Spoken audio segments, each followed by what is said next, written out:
We're back on the record in case number 2022-00432. Mr. Bellamy? Yes, Chairman, before we had left yesterday, I had passed out a sheet with some costs on it and was going to ask the witness as a post-hearing to add up the costs himself from the same spreadsheet. But I would like to just mark this as staff's Exhibit 1, just for the Okay. record. Mr. Chairman, just would say entered with Mr. Bellamy's caveats, no objections to accuracy, those sorts of things.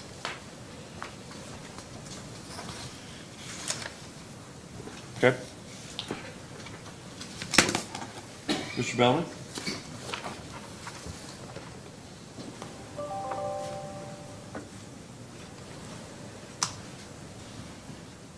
Could you refer to your response to staff's fourth request, item 5?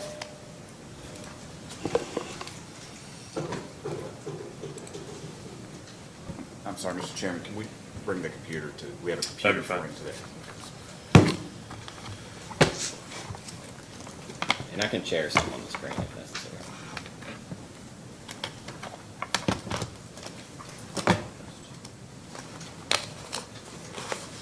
So, just let me know when you're ready.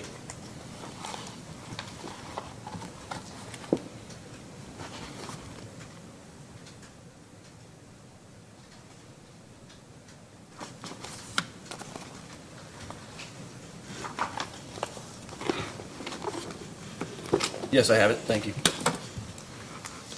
So this referred to Exhibit PSC 3-9 Plan Service Breakdown, the Excel spreadsheet that we were talking about yesterday. Okay. And it asks for the invoices to support the cost reflected in the acquisition-related cost tab that we were talking about. Yes. And there were a number of invoices provided in response to that request. They were provided confidentially, but, and we can pull them up if necessary, but my question is there a way to tie specifically the invoices that you provided to the entries on the spreadsheet? Yes, and that's something that would take a little bit of mapping. When we originally booked those, they're booked in that 183 account that we talked about, and then later grouped together and moved into a plant and service account. So there would be some mapping that we could provide if we didn't provide enough detail in this response. Well, that's what I was wondering, and I don't know if you have that confidential exhibit available to you. I didn't know if you could look at it and see if, on the spreadsheet and the invoices that there's, based on the information in there, that you can connect the two. Can you remind me the number of that? It's Exhibit 4 or 5, I believe.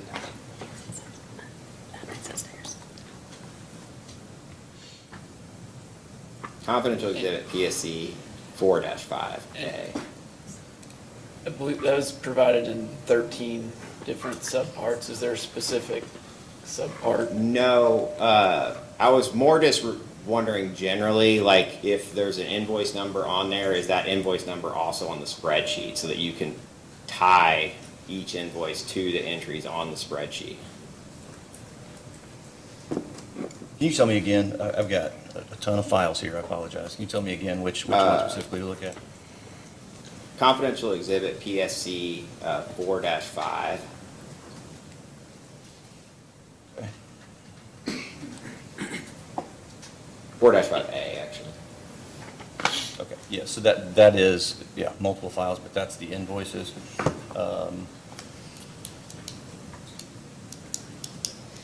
Yeah, the service area, so I opened up a file, and the first invoice has highlighted Persimmon Ridge, so it would apply to that service area, but there's nothing that would, other than that, I think that would get you there probably on the spreadsheet we looked at yesterday. We would have to, and could provide kind of the list of invoices that total to the line items there.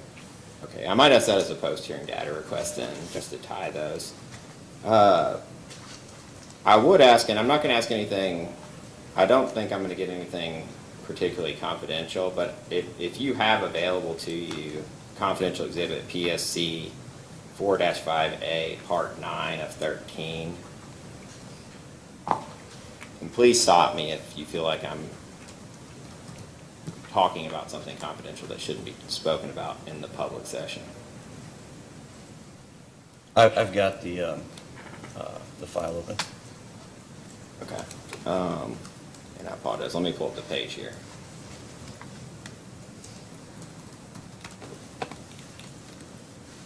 If you go to, it's actually it's the PDF page 2 of.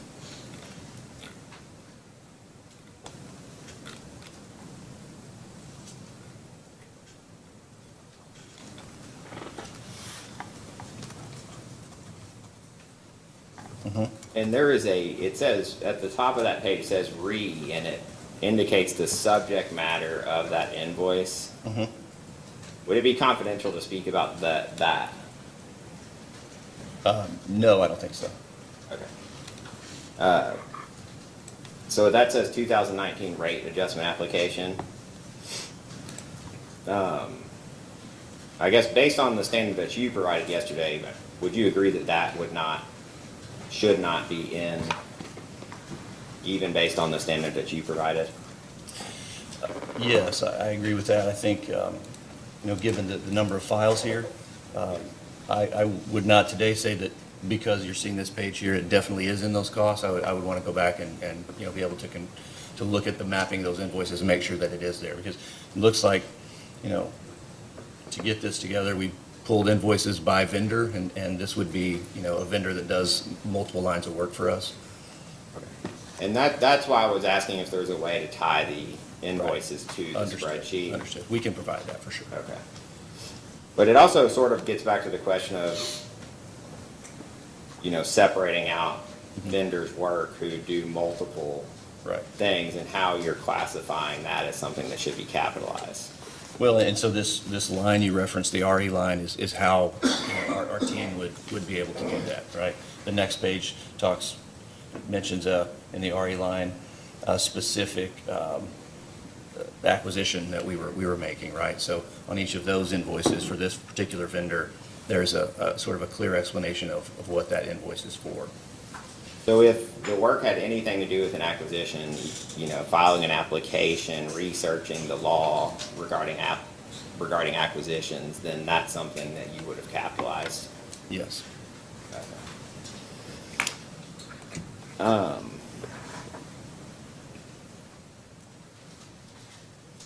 When you were speaking, I think to one of the interveners yesterday, I thought you said, when talking about the cost of remote monitoring, that the only, I don't want to put words in your mouth, so please correct me if I'm wrong, but I thought you said something to the effect that the only costs that are included in rate base are the cost of the new remote monitoring systems, that the mission monitoring systems are not included in rate base. Is that what you said? That is correct, and that was a part of the supplemental response we filed last week with the updated revenue requirement, that we removed the cost of the mission monitoring equipment and have added the high tide equipment in. Okay, so that was sort of a question that I had. So if you refer back to the DR 3-9 spreadsheet that we were talking about yesterday.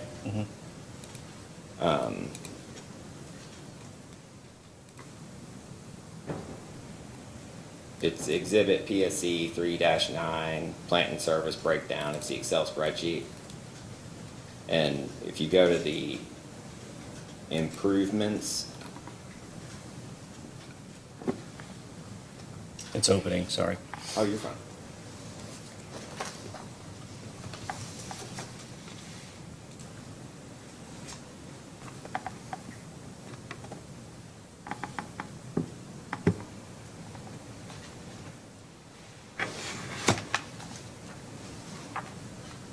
The improvements there are there are several entries for emission monitoring systems, are you saying that those are the items that you removed? Every one of those that reference emission monitoring was removed in that updated revenue requirement that you did? That's what I'm saying, yes. Okay, okay.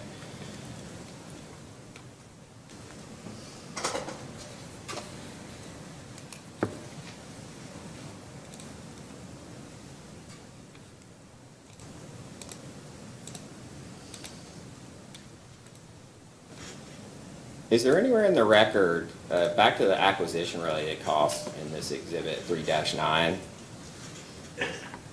you indicate that you would initially record them in account 183 and then move them to the relevant plant account, typically the collection system account. Mhm. Is there any way to track specifically where those entries went?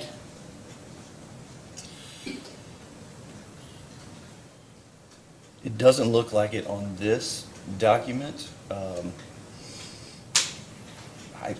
I feel like I recall an exhibit where they are specified, but, I mean, I would check on that, and if not, we certainly can. Okay. It's a lot of information in the docket, so. I'll do that as a post-hearing, and if it's in the record already, then you can point us to that. Absolutely.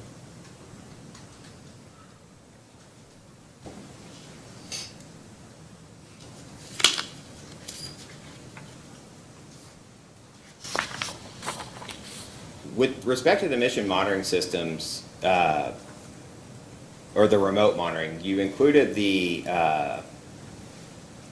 capital, or you included the capital costs for the new systems in rate base as an addition and reflected that in plant service, correct? Correct.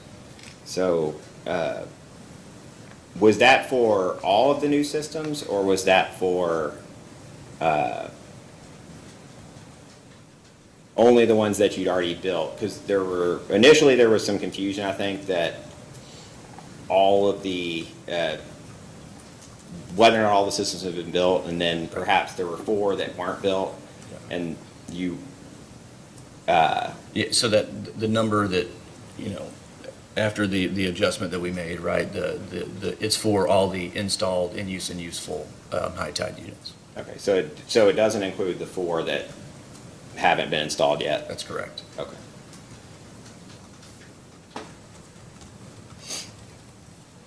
And then you didn't include the cost savings associated with the fewer visits That was to those another, 4 sites? that was another line item of that revenue requirement adjustment, was the removal of operations costs based on the site visit waiver. Okay. And why didn't you include the capital costs for those monitoring systems and the savings associated with them? What do you mean? So we did include the capital cost for the high tide, and we included. Well, no, I meant the 4 that haven't been built yet. Oh, I don't know that it was a conscious decision. We took, the costs that we knew and were in use and useful and added those in. I don't know that it was a conscious decision to exclude, the other piece. The reason I ask is because that's somewhat different than what happened or what you're proposing with respect to the other projects for which CPCNs have been granted. And I was sort of wondering about the different treatment. It was my understanding that, that CPCN was a little different, the way the commission handled it. And so, the way that I understood our directive was that we needed to deal with the costs in this case. And so I didn't, I used the in-use and useful costs, and that's just kind of where we stopped. So I think, maybe we should have, but we used only the in-use and useful cost. Okay.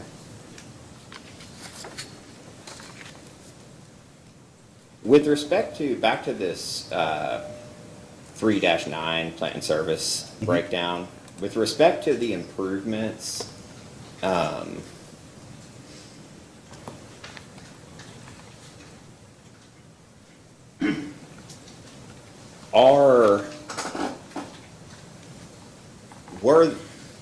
were the cost of removing the existing plant included in the cost of constructing the new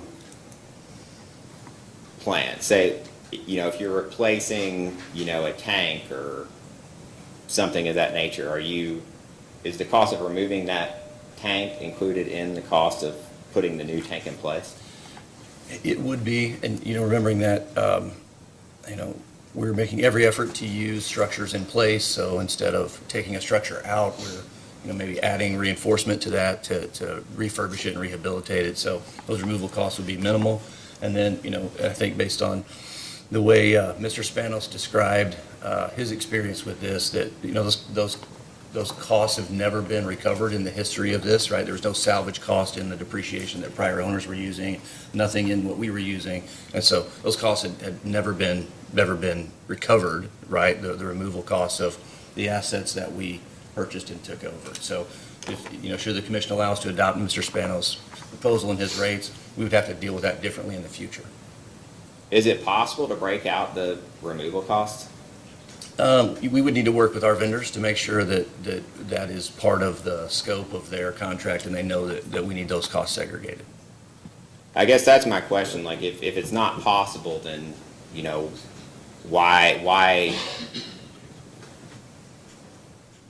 why include the negative net salvage? If you're not going to be able to break out the end, or you don't know that you're going to be able to, why include it?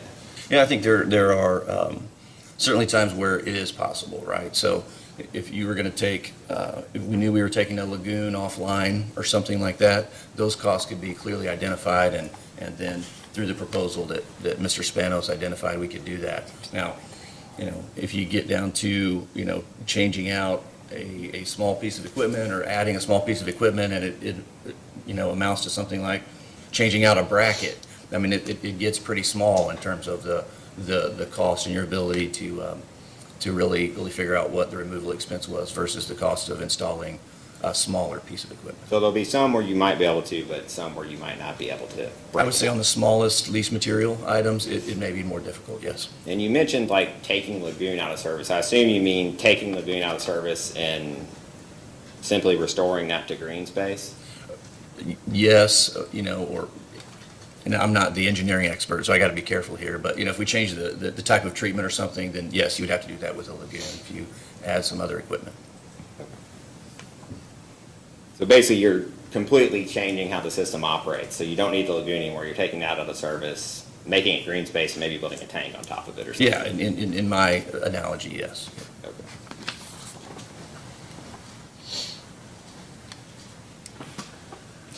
When you indicated that you adjusted plant and service for River Bluffs and Delaplane systems based on the value of the underlying property, is that correct? Correct. And you determined the value based on appraisals you received from a third-party appraiser, is that correct? Correct. Do you know whether the appraiser valued the underlying property as if it were unencumbered by sewage facilities?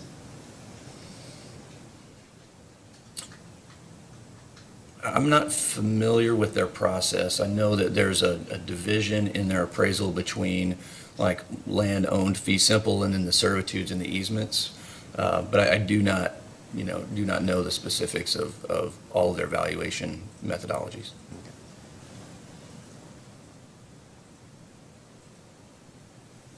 If you don't know the specifics, I guess, why do you think it was reasonable to rely on those appraisals to make your adjustment?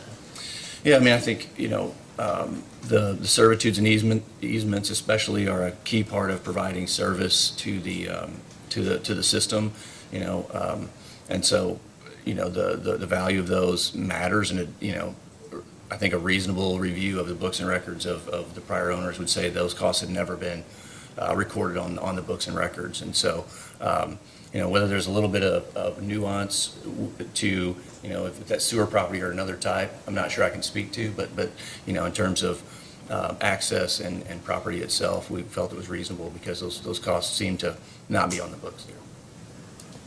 And that was sort of what I was wondering about. You mentioned like the little bit of nuance between sewer property and not. Sure.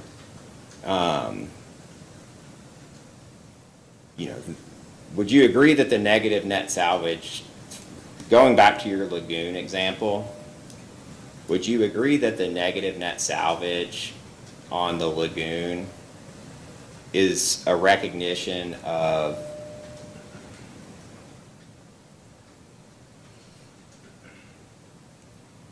or let me rephrase the question. Would a piece of property with a lagoon on it, you know, in say a nice neighborhood, in your opinion, be less valuable than a piece of property without a lagoon on it? I don't know. I'm not a real estate expert, you know. I think there are probably a lot of factors there that I'm not an expert on. Let's say the lagoon is out of service. You know, in your example with the negative net salvage value, is that negative net salvage value not a recognition that there's going to be some cost to restoring that property to a piece of property that has no lagoon on it? Yeah, I mean, that's the nature of those net salvage costs, yes. And would you expect that cost of restoring it would decrease the value of that property? I don't know the answer to that. You know, again, I'm not a property expert, so, you know, I don't know for sure. That's fair.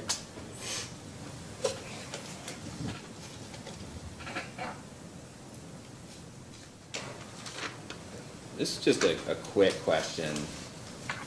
You indicated that. Or I'll give you. Sorry, I'm Oh, struggling you're with the water totally. here. I did that yesterday.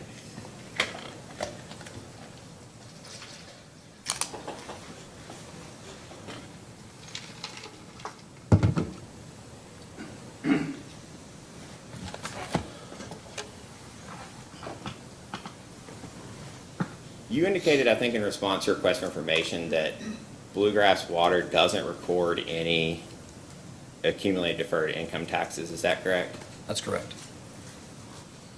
Does Bluegrass Water use accelerated depreciation for tax purposes? No.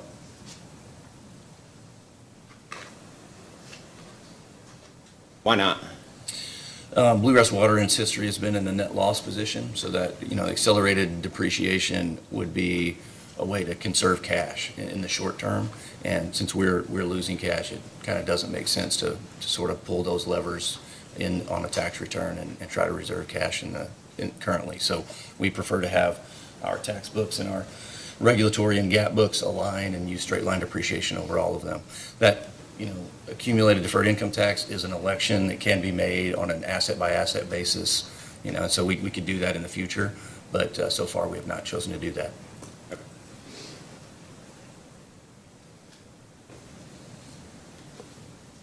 Do you happen to have Mr. Ditmore's testimony available to you? Mr.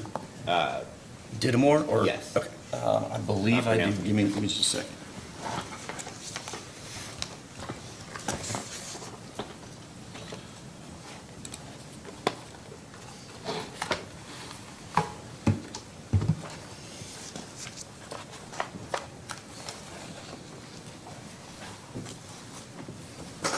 Yes, I have it.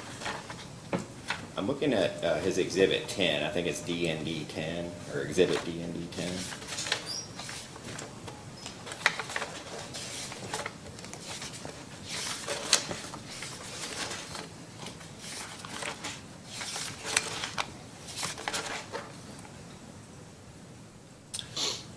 Okay, I've got it.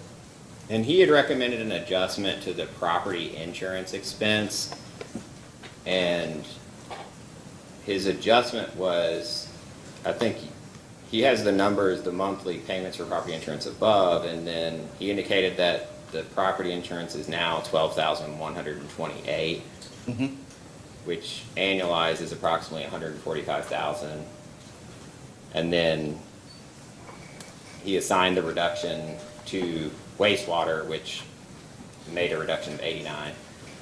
And you agreed with that adjustment, correct? Yes, we had a sort of an immaterially different number, but we did, yes. I think we were at 90, just over 90,000 in our Okay. calculation.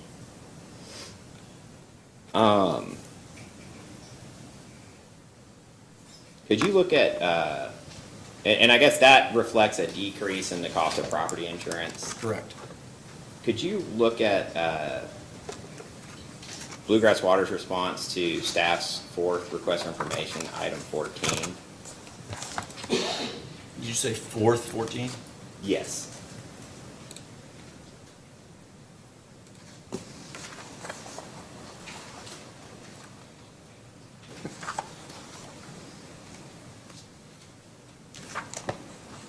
Okay, I have that.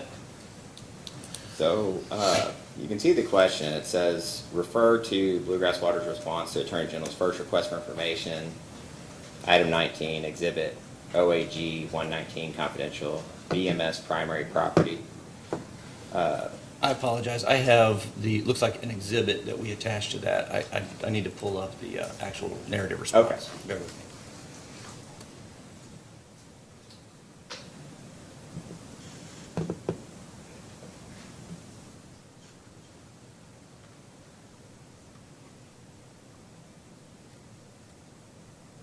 Okay, I have it.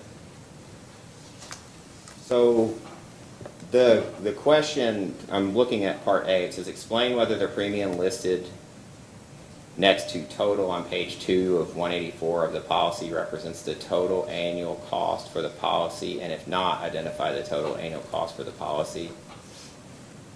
And the response is the total on page 2 of the policy represents the total annual cost of the policy for all of KSWR and its subsidiaries.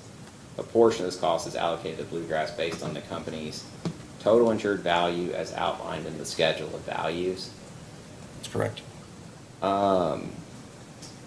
So is that amount that's listed on the policy, is that the total annual cost for all property insurance for CSWR and its subsidiaries that would be allocated to Bluegrass Water through that sharing mechanism? Yes, so the exception there is, obviously, as we, if we make any acquisitions throughout the year, those are added later. So, that's the total annual cost of that policy as it's stated when the policy is quoted, which I think has a cutoff date of like November 15th, right? And then they, anything acquired after that date comes in as a separate billed item. Okay. So as you add property, then the price will go up based on the value of the additional property insured? Yes, and those are invoiced, on a system-by-system basis as we acquire them, because it's a partial year, so those, kind of never go into that full allocation until the next year, right? It's just, so if we acquired a new system in Kentucky tomorrow, we would get a bill for that and expense it directly to Bluegrass.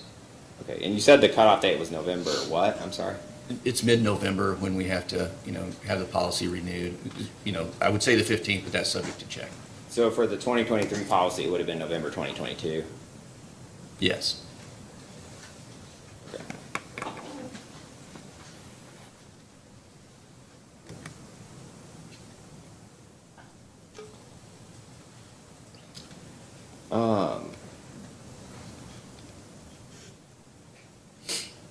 Could you open the confidential exhibit PSE 4-14D, which I believe is an Excel spreadsheet? Yeah, that's the one I'd opened before, so I have that in front of me.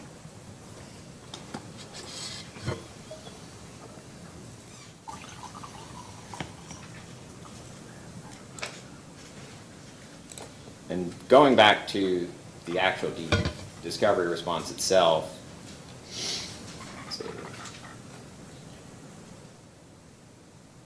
What says provide the question was provide the schedule of values referred to on page 8 and 13 of 184 of the policy, and then it says please see confidential exhibit PSC 4-14. So this is the schedule of values you were referring to that you said was used to allocate the premium for the policy, correct? Correct. Okay.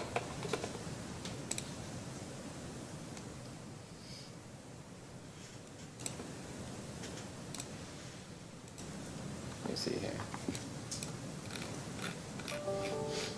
I did have some questions about this.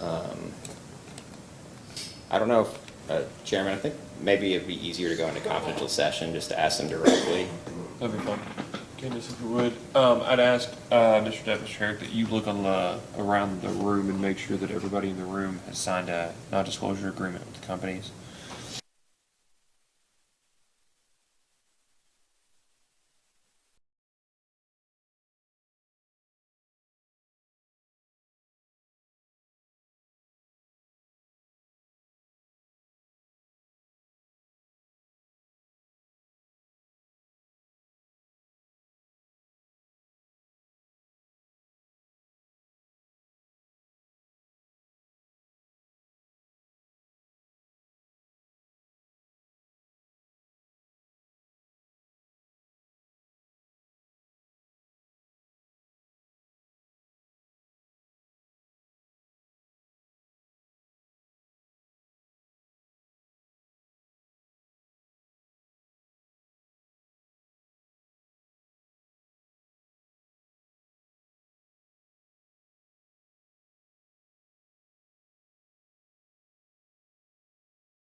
Okay, we're back on the public record. It is 10:35. We'll take a recess here in a minute. Before we do, I'd like to have a quick discussion about timing.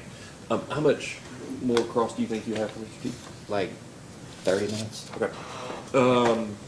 We'll be done with Mr. Teets before lunch. How much do you have for Mr. Lyons? We don't have any questions. Do you all have much for Mr. Lyons? A little bit. So I suspect we'll be done with the company's case today. Maybe before lunch, maybe not. Regardless, I want to come back to the request, the motion that was made regarding Judge Covington. My preference would be that we not have to adjourn the hearing or even finish the hearing today and then have to come back Friday to take Judge Covington. Do you know what the judge's availability is this afternoon or tomorrow morning? I was advised by the county attorney that he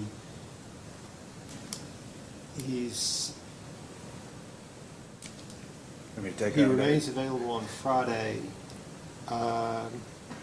and today is workable, but if we're going to get him today, we need to go ahead and at least, if we're going to see about getting him today, we need to go ahead and check at the break and find out if it works out or not, but he is available. That's what I would like to ask of you. I think it's safe, and happy to hear the input of the applicant's counsel, but I think it would be safe. Well, let me just ask this. Do you all anticipate having more than an hour cross-examination for Judge Covington? No. Okay. I think it would be safe to go ahead and try to schedule Judge Covington today. Let's call it 4 o'clock. And we can schedule your all's witnesses around that, if that makes sense for you all. I'll check at the break, Mr. Chairman. Mr. Chairman, I don't mind sharing that I don't anticipate we will have questions for Judge Covington. I'm not ready to make that call. I'm not asking you yet, to.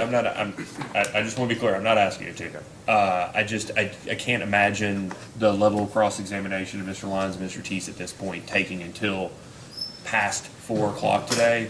I think we can be flexible with Mr. Dittemore and Ms. Miller. Okay. Thank you. All right, so if you'll check the availability at the break, that'd be great. We'll go ahead and take about 15 minutes. And so we'll come back at 5 till, excuse me.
All right, we're back on the record. Mr. Spinard?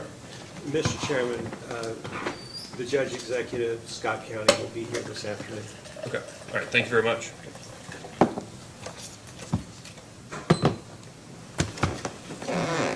Mr. Bellamy, would you like to continue? Oh,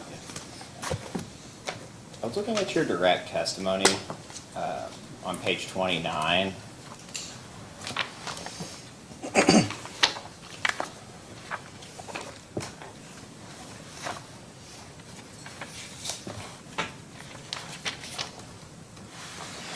Okay. One of the acquisition adjustments that is listed there is an acquisition adjustment for Airview in the amount of $5,588. Yes. What is the basis of that adjustment? So there are two components in there. One is, so Airview's assets were over depreciated. So when we took the historic book values, that creates a situation where you've got to have a larger acquisition adjustment to offset for the fact that they were over depreciated. So the two components of that are the over depreciation and the $450 purchase price. So is this acquisition adjustment being, is it offset? When you took the system, let's assume, let's get rid of the 450,000 and assume this, so it's over depreciated Yes. $5,588. You're adding in an acquisition adjustment of $5,508 to cancel out that over depreciation and set it back to zero? Yes, right. Okay. So, I'm sorry. Go ahead. I want to ask a quick clarifying question. You come back to Airview for a second. How does that square with your response earlier regarding cost of removal, which you said that customers in the past had not paid through rates the cost of removal, and therefore we need to reflect that in rates?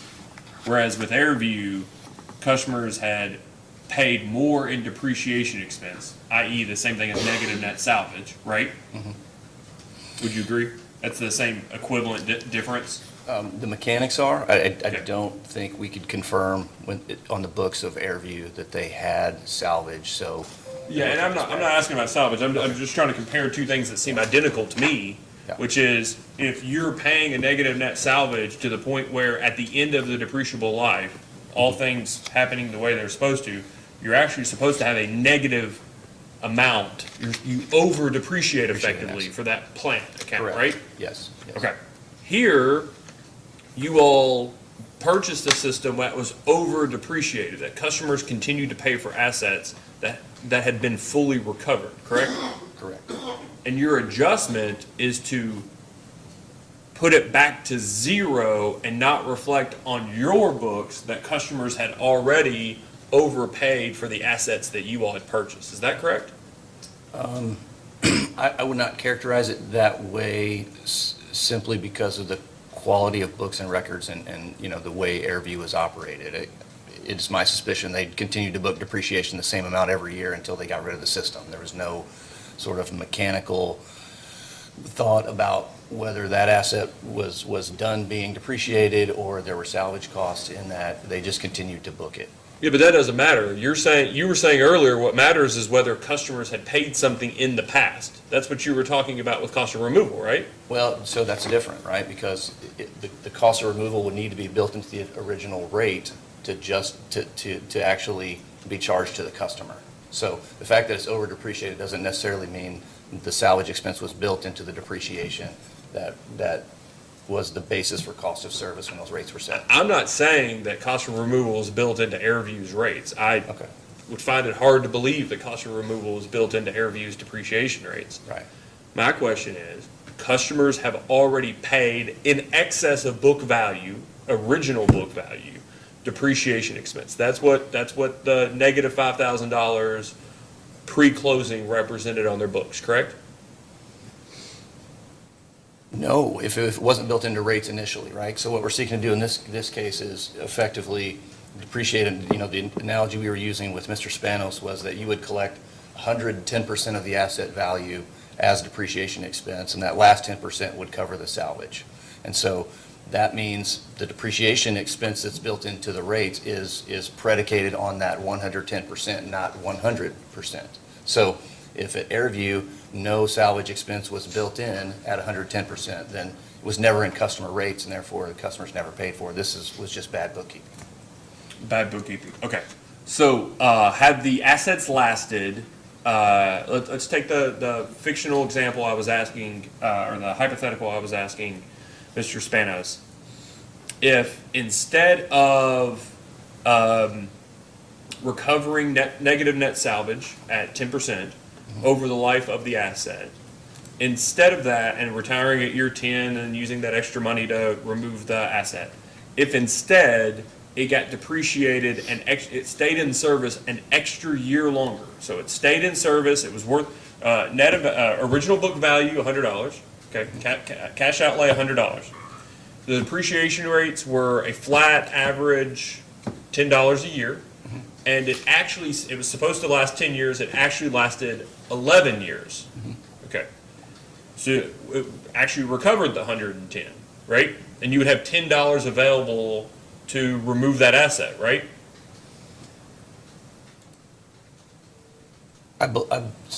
So I just want to clarify before I answer, but you're saying if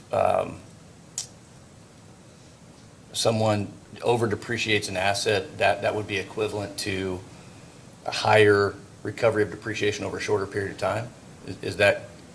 No, I'm saying the plan account at the end of that term would be effectively the same as the plan account had they included a negative 10% net salvage value at the outset. There would be a negative $10. The plan account would be in the same place, yes. Yeah. And if the cost of removal was $10, would the accounting for that, cost of removal, no replacement, would the accounting for that end up at $0? Again, the salvage cost, we would have to know that the salvage cost was built into that, and it wasn't just over depreciated.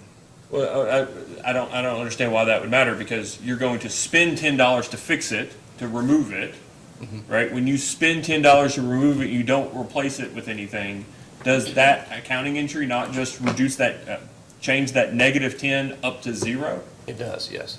That's what that accounting entry does. I'm just not sure, and maybe I would map this out, and it would make more sense even to me, but I'm just not sure that was really built into rates initially, Yeah. and therefore paid for by So customers. here, and that's an important distinction of what I'm trying to ask you. Okay. Your distinction earlier in answering the question of talking about Mr. Spanos was about what customers have paid for in the past. That's correct. Yes. If Airview had a negative net book value upon your all's purchase, customers had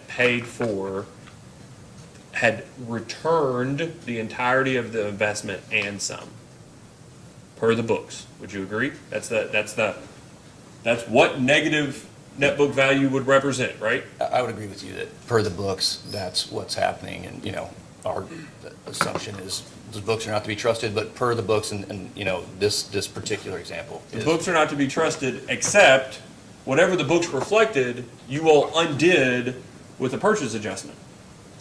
That's correct.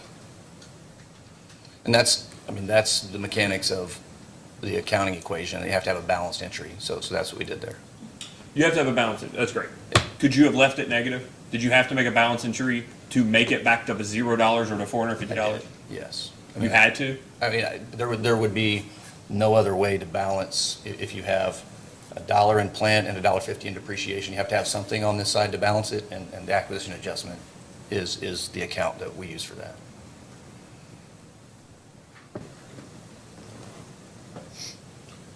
Mr. Bellman? Could you just take a look at a spreadsheet provided in response to staff's third request, item 20? 20A, its expense detail is what it's identified as, which it is a public document. The spreadsheet exhibit is what you're referencing? Yes. And I was looking at tab 923-900, which is the IT expense. Give me just a second, it's pulling up.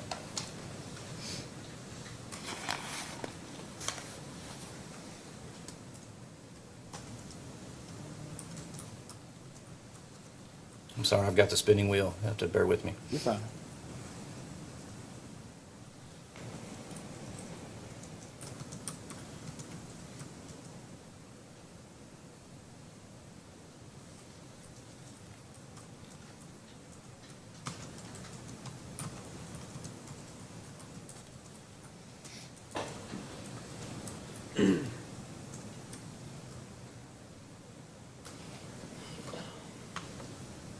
Just let me know when you're ready. Yeah, I'm sorry, it's You're fine. I being just, very slow here. Okay, it's up. I think in Exhibit 25 of the application, this account had a total of about 33,000, and you made, I think, a $10,000 actual reduction as a pro forma adjustment to this account. Which tab are you looking at? I'm sorry. Oh, I'm sorry, 923,900. Yes, I see that. And this is actually not reflected in this spreadsheet. It's in Exhibit 25. You had 33,000. You made a $10,000 adjustment, which reduced it to about 23,000. Correct. And I think you might have answered this elsewhere, but I couldn't find it. What did you remove for that 10,000? Do you know offhand? Yeah, so you see in this spreadsheet a bunch of line items for Starnic, which was a billing system that we were using.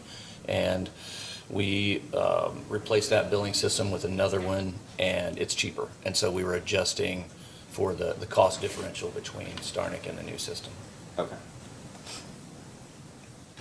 There's mission monitoring costs in this spreadsheet. Are those still in the expenses for the test period? They are not, so they're not. They would have been removed with the adjustment that we made last week, and the high tide costs are slightly different, so they would be there. Okay. So you removed those with the one that has been talked about before. You had that. Yes. I know other people are going to ask this, but I think just there's been a lot of references to that, so I think we might ask to a post-hearing data request to kind of word it the way that we want, and get the details that we want to, get something showing how all those adjustments were made, if you don't care. Understood, no problem. You might get several of those, so I apologize. Sure, no problem. Thank you. Referring to the tab 923-600, so this account had about $13,000 in expense. And it says social media and communication consulting.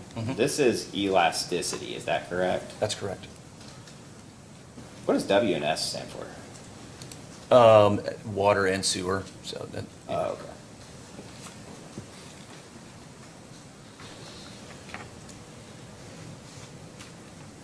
And I think maybe Mr. Silas may be the appropriate person to answer this, because I know he responded to some requests for information, but I guess, was there any discussion of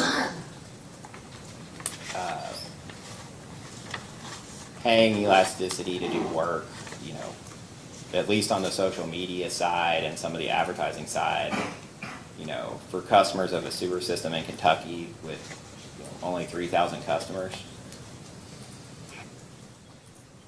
I'm not sure I am following your question. Well, I guess you have about 3,000 customers, and you're spending 13,000+ a year on social media and communication consulting, some of which includes making actual social media posts. Am I correct? Yeah, and Facebook is a place where our customers get information. Elasticity is also responsible for, or was responsible for helping with some boil water order notifications and information. So, it's a company priority to try to, reach our customers where they are, and that includes some social media for sure. You'll have any information regarding how many customers for Bluegrass interact with the company through social media? I don't know the answer to that, honestly. If we're tracking how closely we're tracking those metrics. I know obviously we have click rates on our website. I'm not sure what we have for the social media feeds.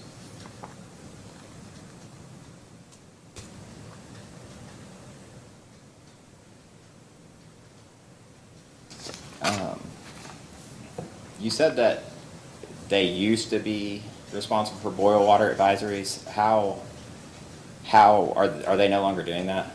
We have shifted their responsibilities with another firm. It's largely around website management. We have another firm kind of managing our website now. And so I think even by the time we got to the test year here, we were handling boil water orders, a little more in-house, although I should probably stop there and let someone else answer exactly how the operations of all that goes, because I know there's a notification that gets pushed out to operators, and it's a streamlined process. But we do have to update the website for that. Let me just ask this, because I think it'd be something you would answer. Are the costs for that other contractor, are they included in the test year? They're not. That switch happened after the test year, and I mean, the costs are, effectively the same, but it did happen after the test year. And what is the name of that contractor? And Sierra? And what is their responsibility? If you want to defer to Mr. Silas, you can. I just don't know if he'd be able to answer or not. Yeah, I don't know the full scope. I know they're significant work on our website and updates there, but I don't know the full scope of their work, so I would have to defer. Elasticity does work for, or they did, I don't know if they still do, but they did work for CSWR and all the other systems as well. And I believe there's like a base costs, and sometimes they'll bill specific project to systems. That's correct. Is that correct? How, for the base costs, how are those allocated to the customers of the various systems? Yeah, so we used just customer count to allocate that base cost to all of Bluegrass, right? We didn't make the allocation down to the individual service areas. We just, took Bluegrass, the 3,000-ish that you said, over the total number of connections we had in all states, and allocated a portion to Bluegrass. So does any portion of Elasticity's costs flow through the general CSWR general ledger expense that's allocated using the sharing percentage, or should it be?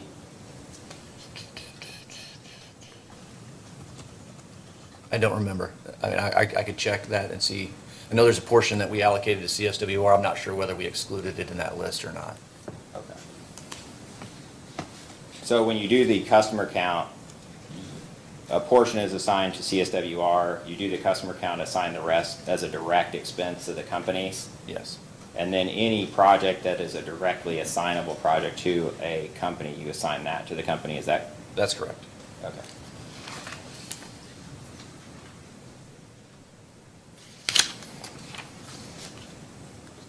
Could you refer to Bluegrass Water's response to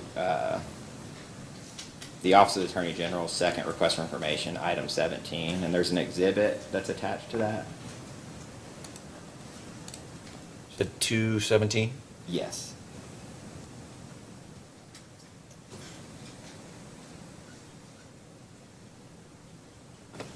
And the exhibit is Exhibit OAG 2-17, long-term liabilities.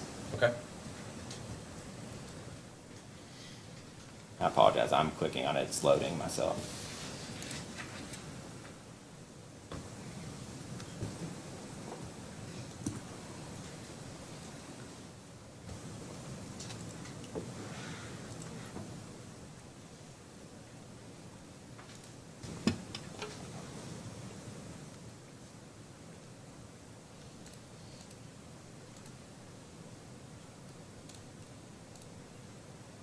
I'm just going to share this really briefly so everyone can see it. I'm looking at line 7 there, and it says payable to associated companies, and it's $8.2 million working capital transfers from parent. I guess, why are working capital transfers defined as long-term liabilities to the parent company? That's where we have them on the balance sheet. I think they don't have any terms or don't have a current portion that's expected to be paid back in the next 12 months, which is kind of the definition of a current liability. So since they have no terms, this is where we kind of park them on the balance sheet. It's important to note that when we do our financial statement audits, these are eliminated, you know, with the parent, right? Because there's an offsetting account at the CSWR LLC. So this is, you know, this is where it sits on the books of Bluegrass. So there's no contract or note or anything that requires repayment to the parent company? That's correct.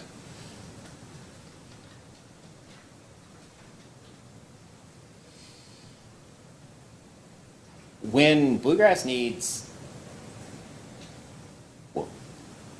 is this treated as equity capital by Bluegrass Water when it calculates its capital structure? It's for the purposes of bank, yes. It's our bank when it calculates capital structure for debt covenants and those types of things sees this as equity. Okay. How, can you just describe for me the mechanism of how these capital transfers to Bluegrass Water occur from the parent company? Sure, yeah. I mean, you know, all of our companies use the same bank, and so as we think about paying bills and those kinds of things, we understand where cash needs to be to get those bills paid at the time we're doing it. And so, you know, there's a process of preparing, you know, essentially a cash flow worksheet that gets presented to me, and I approve that, and then our person who's responsible for cash flow and treasury can make those transfers then in our bank, and that's what it amounts to. Okay, so US Water will transfer, I guess, a certain amount of money to CSWR, and so CSWR has an account that has capital in it from US Water, is that correct? By capital, you mean cash? Yes, yeah. And does that cash come from any other source other than US Water? No. CSWR doesn't have any loans itself that it uses for cash? That's correct. All the loans that we have are made at the utility operating company level, such as the one that we have at Bluegrass. Okay. And is there any formalized, like, written procedure for when you allocate capital from CSWR to any of the operating companies?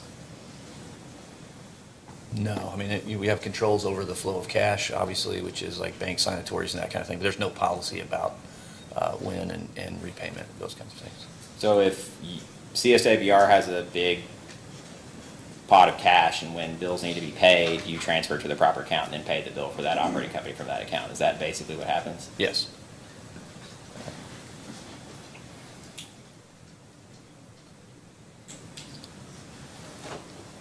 Could you look at it's exhibit SC 2-1, and it was filed by Bluegrass Water in response to a request for information from Scott County.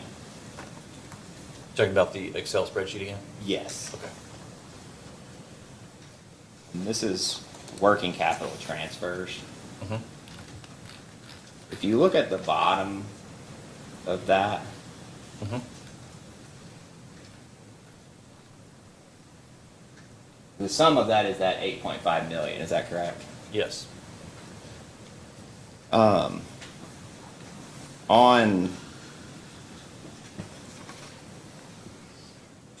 In the Excel sheet, it looks like Bluegrass made 5 payments back to the parent company on July 31st, July 31st, 2021, November 30th, 2021, December 31st, 2022, January 31st, 2023, and February 28th, 2023, for a total of $36,000. So, I'm sorry, go ahead. Yeah, go ahead. I guess just explain what those are. Sure. So when it says cash checks received to parent, it's not a check that's written by Bluegrass back to CSWR. That's some kind of, a supplier gave us a refund and and that's probably not it, but, a customer paid us or something like that. And it's a physical check that was received at our offices in Des Peres, and the mechanism to deposit those is to put them in the CSWR cash account. So rather than, kind of doing a bunch of other cash movements, we just reduce this account for those. So when Bluegrass Water has revenue that goes into, I assume, some cash account that's held in Bluegrass Water's name. Mhm. And then bills are paid out of that unless there's not enough money, and then cash is coming from CSWR. That's correct. So what causes cash to flow back from Bluegrass to CSWR? I mean, other than, these kind of small scenarios where maybe, especially a new customer, will often write a check to Central States Water Resources instead of Bluegrass, but once we identify them, we kind of accept the cash at CSWR and reduce this account. Other than those kind of instances, there's never been a time when Bluegrass has given cash back to the parent in terms of a repayment of this account or any kind of cash dividend or anything like that. It just hasn't made any money yet to be able to do that. Yeah. When Bluegrass Water, or if Bluegrass Water becomes profitable, how would you make the determination whether and when to, I guess, pay capital back to CSWR? So we haven't had that problem yet. So I think as we, it would result in kind of building up a cash balance at Bluegrass. And we'd go through a formal process at the end of the year, in terms of dividends or those kinds of things. And again, that's not a process we've had to go through yet. So I can't be much more specific than that. But it would certainly be management, executive team conversation about what to do with, the accrued revenue there. Or the accrued Is there cash. any formal process, or is there an expectation that when Bluegrass becomes profitable, that there will be a process that's set up? Absolutely, yeah. I mean, when there are equity returns to be dealt with in terms of, investor returns, which, we don't know when those will be, but when that happens, we would certainly need a formal process to make sure that's done properly. Would that be something that would happen in writing, or? We don't have it yet, but yes, we would write a policy for that.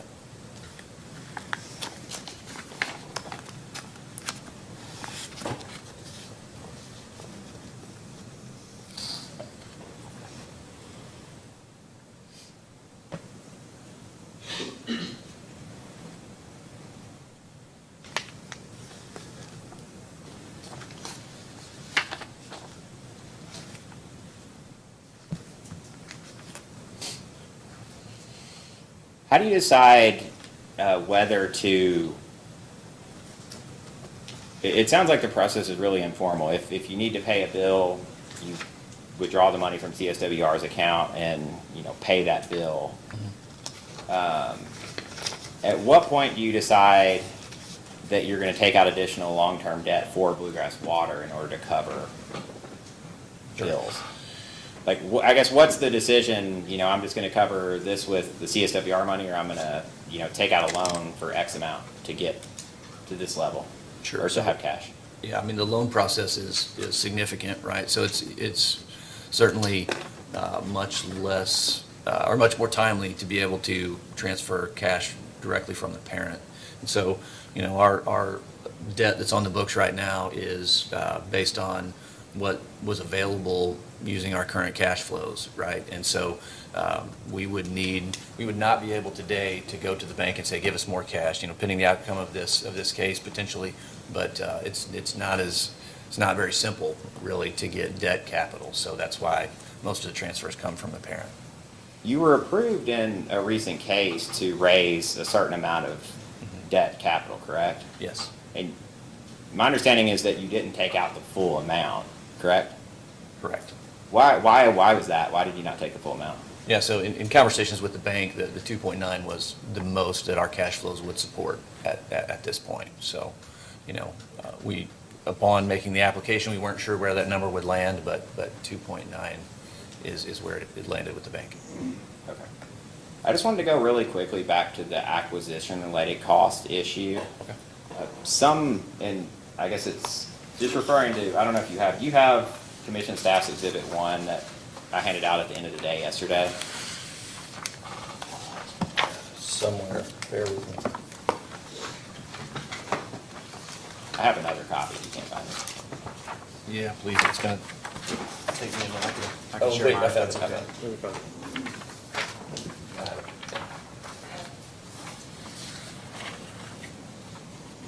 If you look on the first page, 21 Design, there's about $429,000.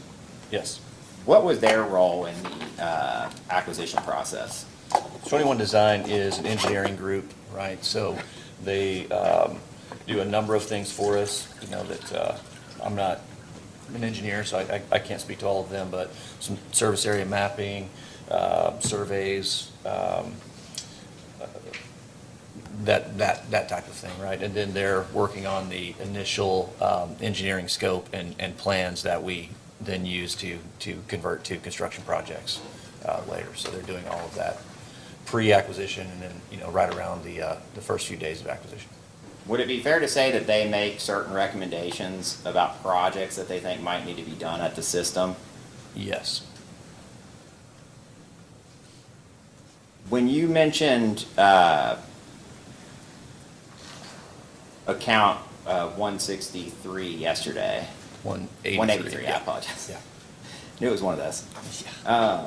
When you mentioned account 183 yesterday, in your discussion with the chairman, there was, you know, reference to construction projects, and when the construction project is complete, then the expense can be capitalized with the construction project, but if the project ultimately doesn't move forward, then the item needs to be expensed in O&M or in the appropriate account. Correct. If projects that are part of 21 Design's recommendations ultimately are not completed, are those amounts removed from plant and service? So I want to understand your question. So 21 Design prepares an initial set of engineering recommendations, and, you know, if they mention 5 projects and we only complete 4, your question is, do any of the costs come out for that 5th project? So no, and you know, they're talking about a scope of work that is recommended, and it's certainly not, by the time we get to these costs, it's certainly not all the way through the design phase and all those kinds of things. So that's the point where you would see costs that might be incurred to get to blueprints, permitting, and those kinds of things, and then if we weren't able to go through with it, we would write it off from there. So this initial assessment and scope that they come in with, we would not like piecemeal that out based on projects, generally speaking. Okay. So like Brooklyn was, or Brookline, I don't know how you pronounce Brooklyn, it. yeah. Brooklyn, okay. I'm from Richmond, so I should know that. But, you know, it was mentioned that, you know, initially there was a proposal to essentially replace the whole system, and then there were some other, I guess, projects that were recommended too, and the other kind of minor projects were completed. The initial recommendation of the full plant was never completed. Would you then still capitalize the full cost of that engineering report for Brooklyn that was done that recommended the plant be replaced? Yes, and I think it's important to note that the engineering memo itself is or the whatever engineering memo, I think is what we call it most often, is, you know, an assessment of the system before we own and operate. And so, you know, it's a best guess and those kinds of things, but that is certainly subject to change. That said, we would not necessarily pay more or less for it if it had those 4 items or 5 items on it initially, right? It's a scale and scope document that's based on an analysis of a system, and whether they're recommending 10 projects or 1, we don't necessarily have a cost differential as we're incurring costs for that engineering memo. If you're owning a system, if you currently own a system and you're looking to increase the capacity of that system, would you get the type of report, and maybe this is a question you can't answer, but the type of report that 21 Design would prepare as part of the acquisition, would you get a report like that, or would you have someone, an engineer, come in to specifically give you recommendations on how to expand the system or complete Yeah. some specific project? That is definitely beyond my expertise. I can't answer that. I apologize. I don't have any other questions. Thank you very much for your time. Question? Yes, thank you. Hello, how are you? Hello. I'm looking at your rebuttal testimony, page 15. 15, okay. Okay?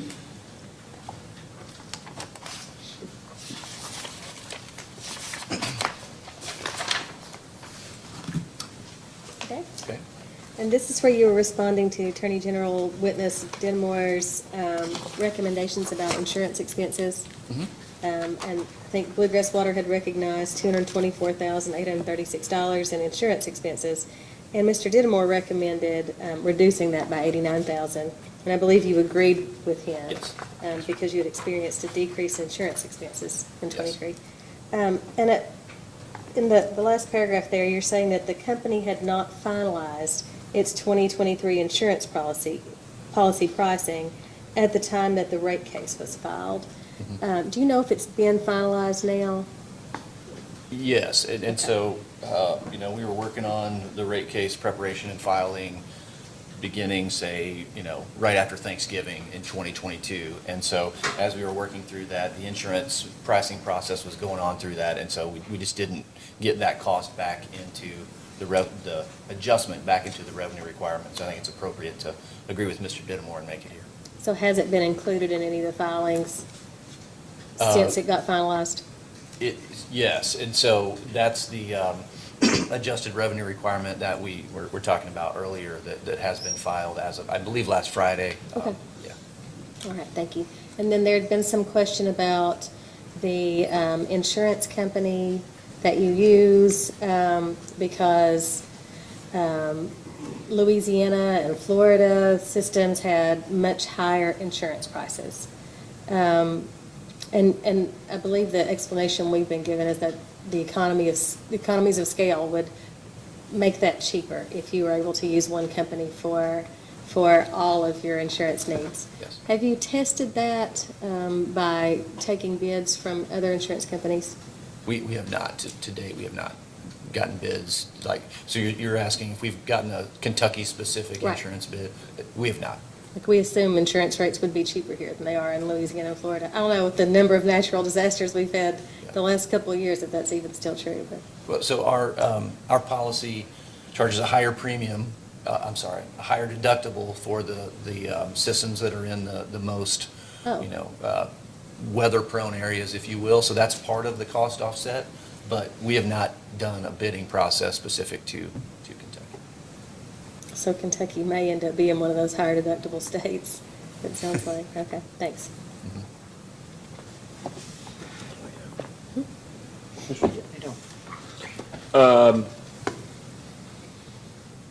Are the engineering reports done in anticipation of purchasing the systems or done in anticipation of making the improvements to the systems? Sort of both. I mean, they have some basic information about the service area and the number of connections, but then there's a recommendation on the state of the system and what we would need to do to repair it. Yeah. Okay, so.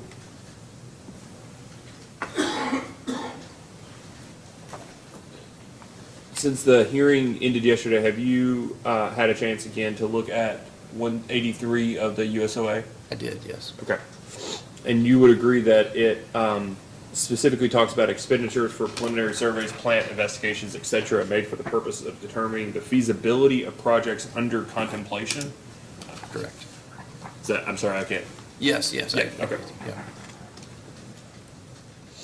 And when you all decided to, well, okay, so the costs go into this account in anticipation of a project, is that right? Correct. And there are two places that the costs come out of this account and go to, right? Two primary places. Yes. Would you agree? Okay. Yes. What are those two other places? So generally, they go to plant in service, or they would be expensed if that project is not undertaken, right? Okay.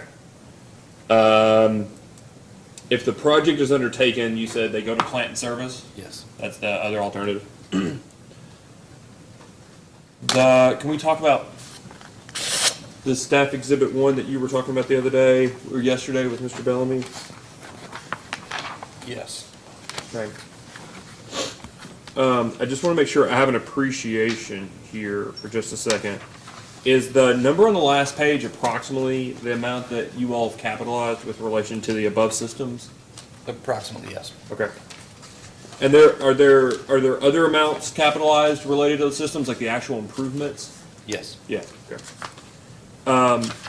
what, if you had to like categorize, like in a lay sense, these types of costs, what would you call these costs?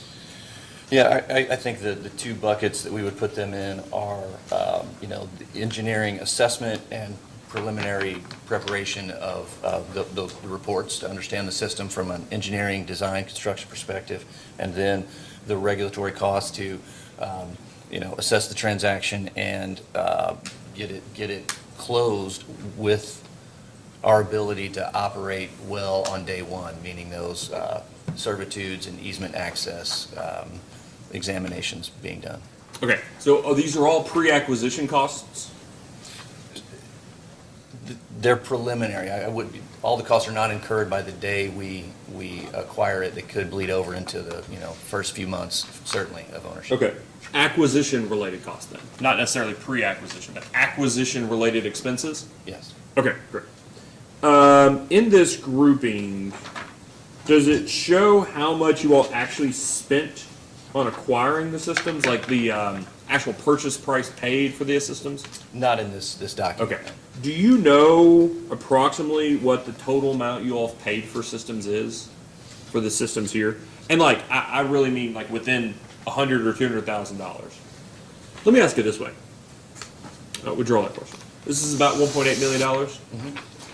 Have you paid more or less than $1.8 million for the systems you've acquired to date? I don't know for sure. I actually have an exhibit that shows that number. Great. If you mind Sure. It's the exhibit to my initial filing. I think it's BT 13, but let me confirm that. That's okay. Take your time.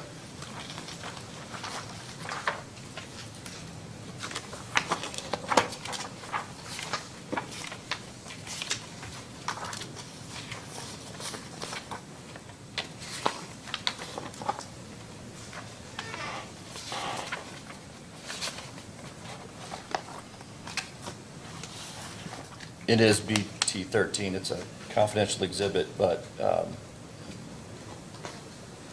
the number is 1.65 million for acquisitions to date.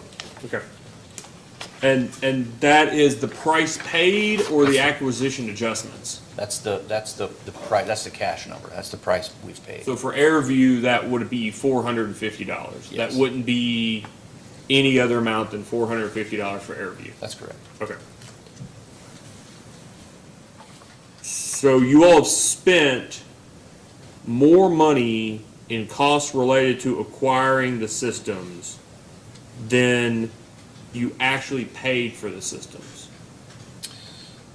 That's correct. And And then, go ahead. I'm not surprised by that. I mean, partially because the low net book values and low purchase prices on the front end did not sort of indicate the type of mess, for lack of a better word, that we find in some of those service areas, with the ownership records of certain properties, and certainly the easements and access records are not good, and we want to have those as tight and buttoned up as we can so that we understand that we have legal access to work on a collection line or something like that. So I don't think it's incredibly surprising to me, given what I sort of know generally about the group of systems here in Kentucky.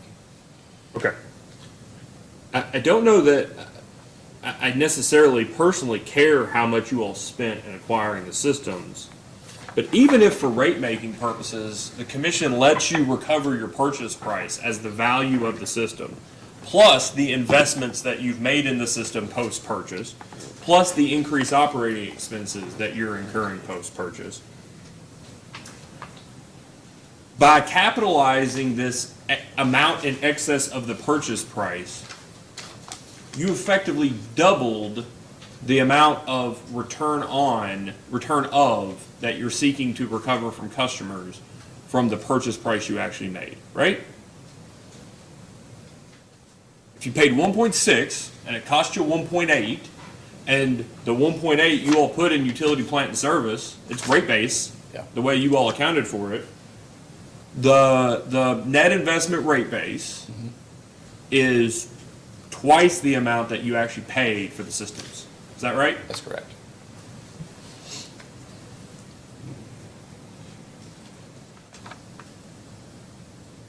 And you all considered all of these expenses, including let's call it in excess of $1 million in legal expenses, capitalized property after the purchase of these systems, right? Correct.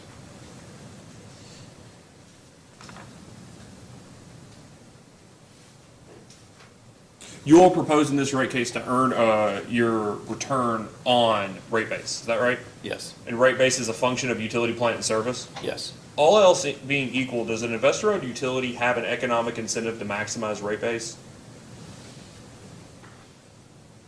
Just a sort of rate-making 101 question. but- Sure, yeah. Yes? Yes. Do you know of the amounts paid to the two primary law firms in excess, I think both of them on this exhibit here, in excess of $500,000 apiece?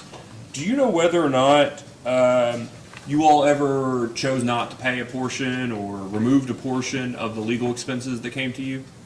Removed meaning did Well, not when include you got the miscellaneous? bill, Yeah.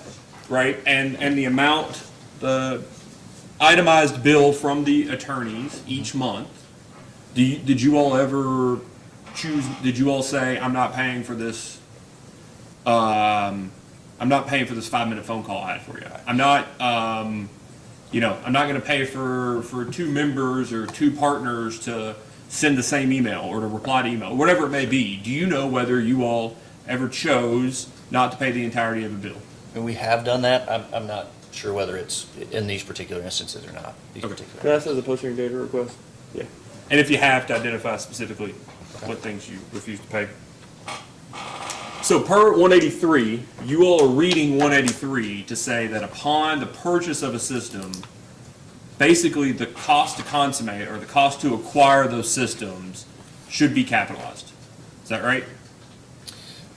We would say it slightly differently, that, we consider the system a project that in all cases that we buy is going to require construction. And so the preliminary work to get to the point of understanding what that construction is, we would capitalize, yes. But you don't remove things insofar as you don't, okay, so taking a step back. When you book those expenses to utility plant and service, is that before or after construction begins? No, let me withdraw that question. When you book those expenses to utility plant and service, what is your triggering event that allows you or makes you comfortable with making that booking? It's really, we kind of use time as a general guide, but it's really an understanding that all those expenses have been incurred. Okay, so, I'm sorry. Is it before or after closing? It's after closing. Is it within a certain amount post-closing? Again, generally speaking, in 90 to 120 days is about when it happens, yes. Is it done regardless of the extent to which construction or the timing of construction is completed or commences? It is, yes. It's regardless of that, right? Correct. Okay. And so insofar, questions Mr. Bellamy was asking, that you will incur expenses for specific construction projects. If you all choose not to go forward with those construction projects, you nevertheless capitalize to utility plant and service the entirety of preliminary expenses that were previously included in 183. Is that right? I think pragmatically, it doesn't work out that way, but based on your question, yes. So what we would see is a construction project would require more design, more engineering, could be tweaked along the way, but what we're capitalizing with these costs is that initial engineering assessment and recommendation for what needs to be done. And again, Mr. Bellamy, we talked about, is it 5 improvements or 4, and how many do you make? I don't know that actually affects the cost of the engineering work that's capitalized here, because again, to get to permitting and blueprints would require more expense from an engineer. Well, you say it wouldn't matter, but the accounting standard explicitly says it matters, does it not? So construction always commences, right? In terms of we make improvements. If 4 are recommended and we only make 3, then yes, construction on that 4th would not commence. You say construction always commences. Is that a sort of, is what's lacking from that sentence the word eventually? Eventually you all do some level of construction? We're doing, whatever improvements we are able to on day one, you know, in terms of fixes, and we call them compliance improvements, the improvements that we can do day one to get the thing back into a compliant state. But there are certain other construction items that would happen later, so eventually would be appropriate there. Let me ask you this question. Would you agree that 183, in sort of lay terms, is if you incur preliminary expenses relating to a construction project, and you do not go forward with that construction project, you are supposed to expense those preliminary amounts and not capitalize them? Would you agree that that's what 183 says? I do, yes. Have you all ever done that? Yes, You all have expensed those preliminary costs when you Yes. didn't go forward with the construction? yes, Okay, so the answer you gave Mr. Bellamy earlier is you've never removed anything from utility plant and service once you book those expenses post the closing. So you're saying that sometime within that 90-day period, you all, with all these expenses, at some point in that 90-day period, you chose not to capitalize preliminary expenses. Is that right?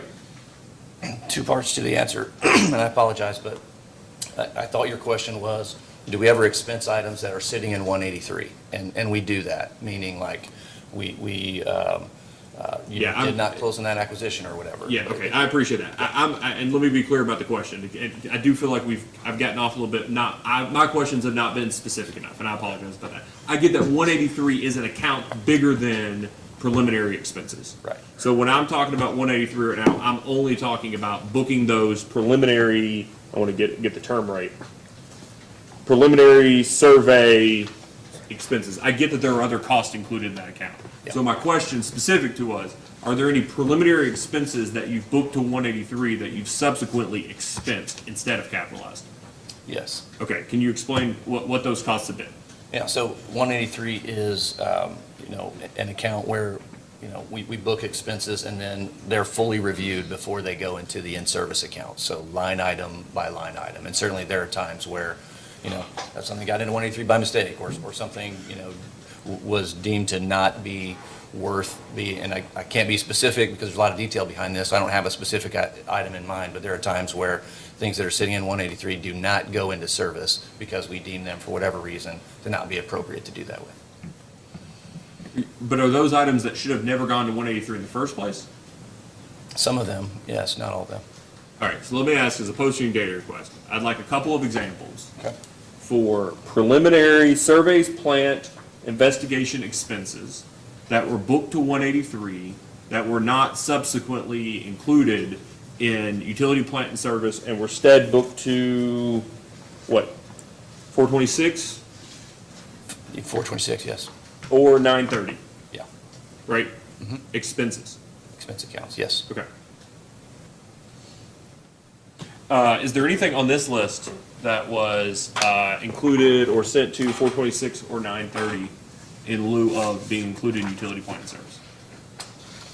I do not believe so, but I don't have, this was a, I think a summarization of a source document, and I'm not remembering what the source document was, so. All right, so I think the source 3.7, I think, or 3.9, one of the two. Okay. I think it's the supplemental 3. I think 3.9 is the supplemental. I think 3.7 is the one with all the plant accounts. It's Exhibit PSC 3-9, plant and service breakdown. There we go. I think 3.7 is the one that has the new operating revenues numbers.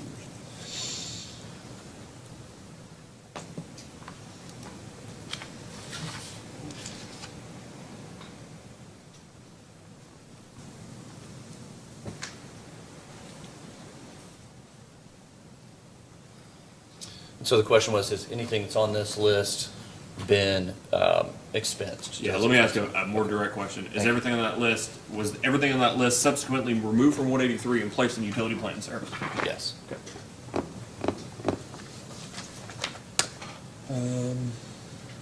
It's been a day. I don't even know which one of you all presented Mr. Teese. Mr. Herrick, do you have any redirect? I do not, Mr. Chairman. Okay. Any additional questions, Mr. Teese? Mr. Bellamy? Thank you very much. All right, we will take a recess for lunch. We'll come back at 1 o'clock, and you can present Mr. Lyons, and that'll be your last witness, is that right? That's correct. If there are questions for Mr. I was Silas. actually gonna say, and, do you have questions for We Mr. do have Salas? just a couple for Mr. Silas. Both are here. We'll ask, Mr. Saddle some questions after Mr. Lyons about his, data request responses. All right, we will be in recess until 1 o'clock.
we're back on the record. Mr. Spinard? Yes, Mr. Chairman. During the lunch break, the attorney for the applicant spoke with me, and my understanding is that they don't have any questions for the Scott County Judge Executive. And so at this stage, we would like to see whether or not the commission or its staff or the Attorney General's office has any questions, because if there's not, we would renew our motion to ask that he be excused. Okay. Just have an appreciation for this. Mr. Depp, are you, I guess, waiving your cross-examination of Judge Cuffington? That's correct. Okay. Mr. West, do you have any questions you'd like to ask of Judge Cuffington? Nope. Ms. Phil? That'll be fine. We'll grant the request. Thank you, Mr. Chairman. All right, so at this point, we will have asked questions of, let me get this right here.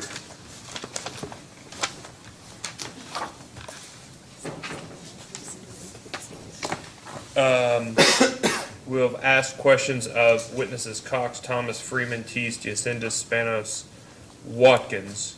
You're about to present, Mr. Lyons, that's correct? Mr. Garrett Williams. Correct. And then witness Silas, call for the purposes of our questions.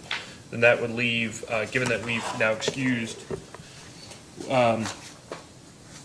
Judge Covington and the magistrates Corman, Ellison, Hostetler, Jones, Livingston, Pratt, and Wallace, that just leaves, following the company's presentation, witnesses Dittemore and Miller. Is that everyone else's understanding? Yes, Mr. Chairman. All right, is there anything else we need to do before the company calls Mr. Lyons? Nothing. Thank you, Mr. Chairman. Company calls Tim Lyons. I was gonna forget something about it.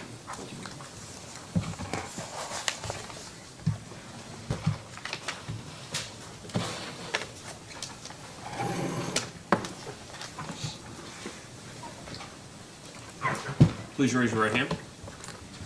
Do you swear or affirm that the testimony you're about to give is true and correct under penalty of perjury? I do. All right, please state your name and address for the record. Timothy Lyons, Lyons, 3 Speen Street, Framingham, Massachusetts. All right, Mr. Lyons, due to the sort of box nature of the witness stand, I'm going to ask you, when you're answering questions, to really speak up and speak into the microphone. Okay. Thank you. Counsel? Mr. Lyons, could you please tell us where you're employed Yes, with Scott Madden. and what is your position there? I'm a partner. Did you cause the filing of direct and rebuttal testimony in this matter? Yes, I did. Did you also sponsor data requests in this matter? Yes, I did. Do you have any additions or corrections either to your testimony or data request responses? No, I do not. If I were to ask you the questions in your direct and rebuttal today, would your answers remain the same? Yes, they would. And do you adopt those responses at the hearing today? Yes, I did. Mr. Chairman, Mr. Lyons is tendered for cross. Mr. West? Yeah, just a few questions. How you doing, Mr. Lyons? Good afternoon. Yes, I just have a few questions related to the ability of Bluegrass to charge a metered rate based on usage. My understanding, and you can correct me if I'm wrong, is that Bluegrass does not have the ability to do that at most of its systems. Is that your understanding? Yes, that's correct. Okay. If Bluegrass had agreements with a local water company, or the local water company for their respective systems, the water company could provide data regarding water usage, and that would give Bluegrass a basis to charge a volumetric rate, would it not? It would depend on the data. Yeah, object, just to the extent it calls for speculation. If he knows, he can answer. Mr. Lyons? Yeah, it would depend on the data, but yeah. Are you aware that if some sewer companies have such arrangements with local water companies? I'm not aware of any arrangements.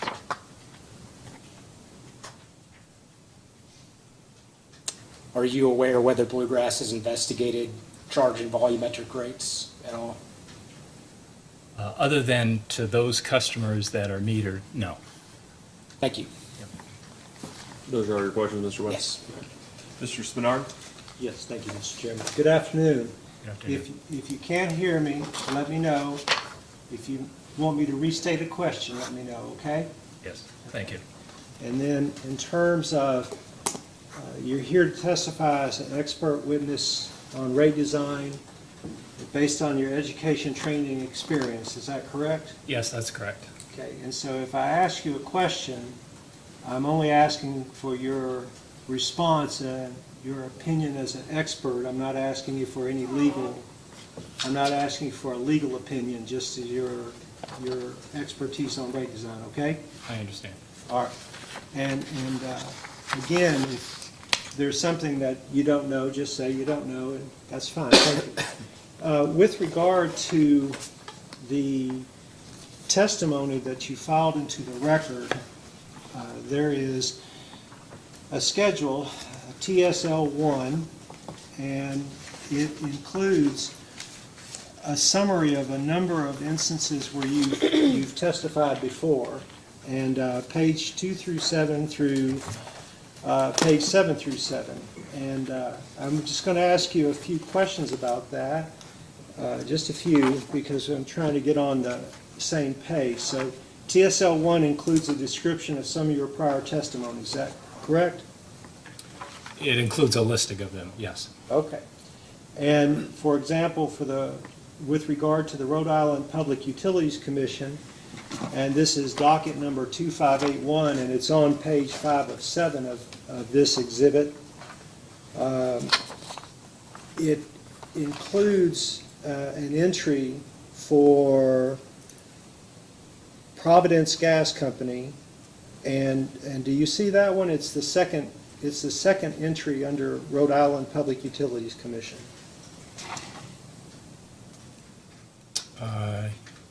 The docket 2581? Yes, sir. Yes, I see that. Okay. And the subject, sponsored testimony supporting the extension of a rate plan that began in 1997 and included certain modifications, including a weather normalization clause. Do you see that? Yes, I do. Now, in very general terms, because we're going to try to understand rate design for sewers, sometimes by illustration to other types of rate design, in very general terms, are weather normalization clauses usually put in place? They're designed to prevent a test year result from being negatively impacted by abnormal weather during the test year? Yeah, it actually works both ways. For a gas utility, in case of colder than normal weather, revenues would be higher than what would have been authorized in the rate case. And so that incremental portion that's related to that colder weather would be provided back in the form of a credit to customers.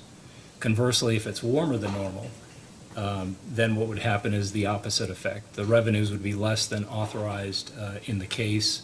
That amount would be calculated, and there would be a recovery from customers associated with that amount. Okay, thank you.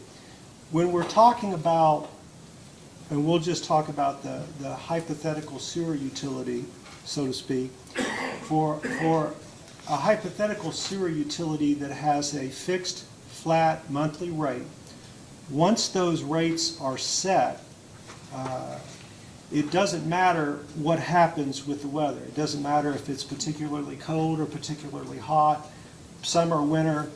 If the rate is, say, $35 a month, it's $35 a month no matter what's going on with the weather. Is that correct?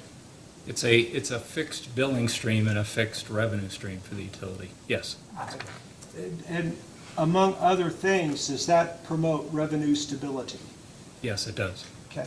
Now, with regard to, again, to your testimony, and there were several instances, including one on page 4 of 7, and this is in front of the Missouri Public Service Commission, and this is the one for, and I may mispronounce this, Laclede?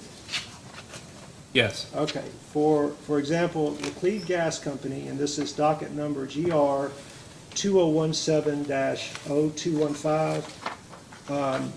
Looking at that, you sponsored testimony supporting the cost of service, rate design, bill impact, lead lag studies for a general rate case proceeding the testimony included support for a decoupling mechanism. Do you see that? Yes. Okay. And again, in very simple terms, is it a fair characterization to say that decoupling in this context refers to a disassociation of the utility's profits from its sales of the energy commodity? Well, in this case, in the context for the docket that you mentioned, it's a revenue decoupling. It doesn't have anything to do with earnings. And so in this case, it's a little bit different than the weather mechanism. In this case, you would look at what the authorized revenue was per customer that was in the case, and then compare that to the actual revenues per customer, and then that difference would be either credited or recovered from customers, again, depending on whether the amount was, actuals were above authorized or lower than authorized. And does that have to do with the notion, in very general terms, is that you're getting away from usage as being the determinative factor of the revenues? No, it's just stabilizing the revenue stream for the utility. Okay. But in terms of, specific price signals and so forth, a lot of those would still stay in place relative to billing on a usage basis.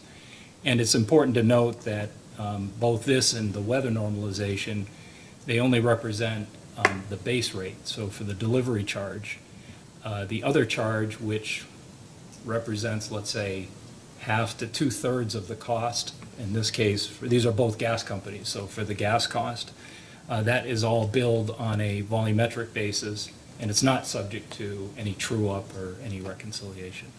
Okay, and that's a good point, and now we're going to move off this after one more question. With regard to that hypothetical sewer utility customer that's paying a flat monthly rate, it's such as the one that's recommended for the residential customers in the Bluegrass system, that's what you would call an all-in rate. It's all there. This is what they pay, and you're not worried about, it's one rate. You don't say, this is the rate for the commodity, this is the rate for something else. It's an all-in rate. Is that correct? Yes, it's the charge for the total sewer service per month. Okay. Now, for these, the hypothetical sewer utility and its customers, if you have a flat fixed monthly rate, it doesn't matter if the customer in that customer group owns a residential property that's vacant 6 months of the year, or is associated with a property where you have 9 people living in it. They're all going to pay the same flat fixed monthly rate. Is that correct? I don't know what the company's terms and conditions are around vacant property, whether if it's a vacant property, it still is assessed a fixed monthly charge. So that's something that, I'd have to ask the company about. I'm not entirely sure. Fair enough, thank you. Well, for a sewer utility that has a fixed flat monthly rate, one way the revenue of the utility can vary is by the addition or loss of customers. Is that correct? Yes, in general terms, yes. Okay. And that goes back to the notion of revenue stability. Yes, that's correct. Okay. And this is in terms of your knowledge. I believe the record will reflect that we had some testimony yesterday that one of the experts had made site visits. Have you made site visits to any of the service areas that Bluegrass Water is providing service to? No, I have not. Okay, that's all right.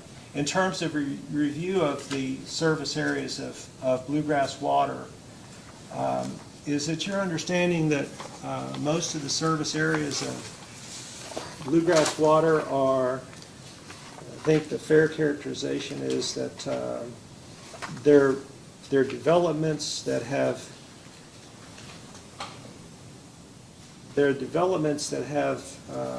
you have a developer and he put together a neighborhood, and then there was a treatment plant to serve the neighborhood, and it was That's the normal carry. These aren't by municipalities. These are basically developers of residential neighborhoods, and now Bluegrass Water System has them in their family. Is that your understanding?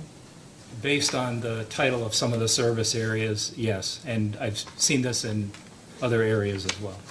Okay, all right.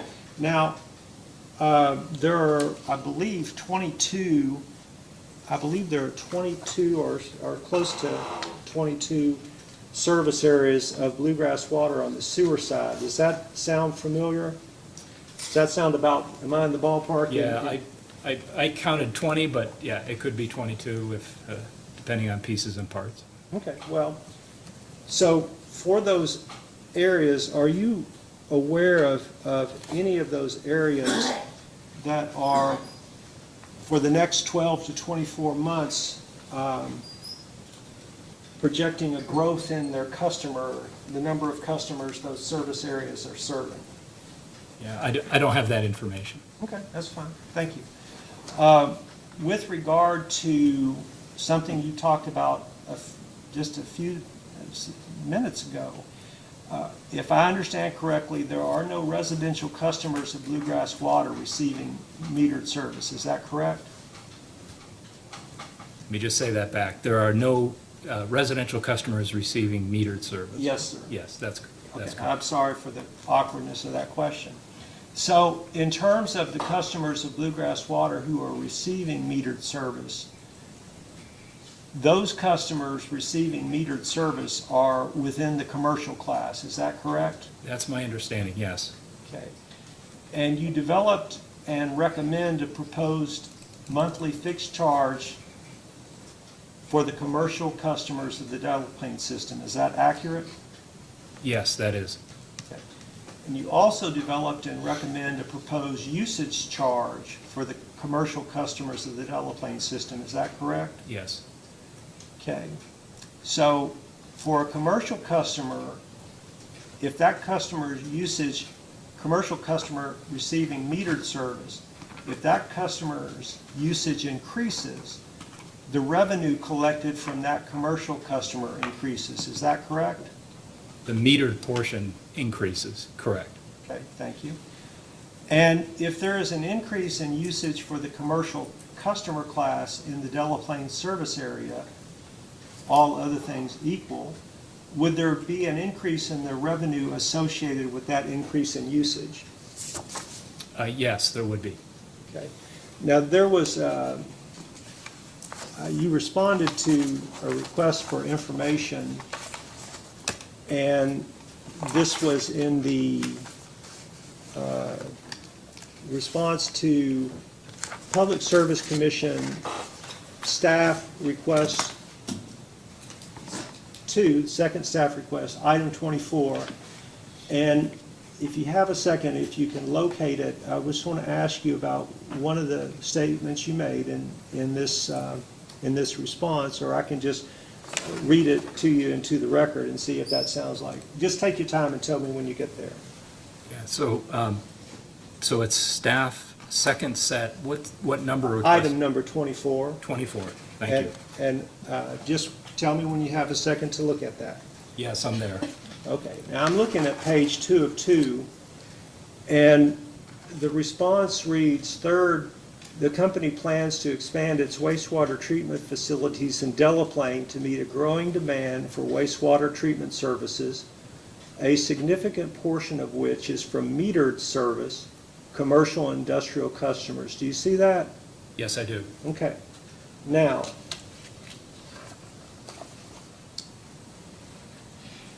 this is an awkward question. Let's see if I can get through it. All other things equal, well,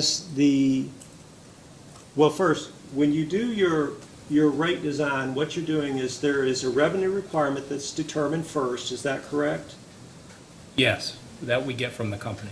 And then once you get that revenue requirement from the company, the rate design is for the purposes allocating to the customers who's going to pay what. Yeah, so maybe I could say this back. Sure. So from the revenue requirement, we then apportioned it between those that are unmetered customers, and then those that would be metered. So there was a separation there, and then from the metered portion, there was then a fixed charge and a usage charge that was derived. Okay, that's perfect. That took away a question, thank you. So,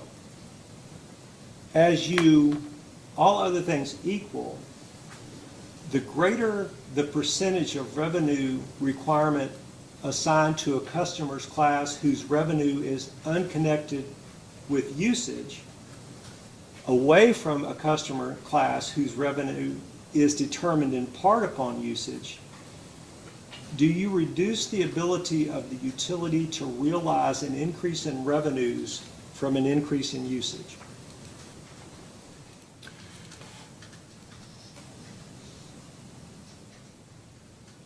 Well, let me put it this way, is that as a customer were to increase their usage, the revenue stream wouldn't change related to the fixed charge. They would still pay whatever the charge is for that customer. On the other hand, in the case of the usage charge, as their volumes increase, so would the revenue, because it would be applied to that usage charge.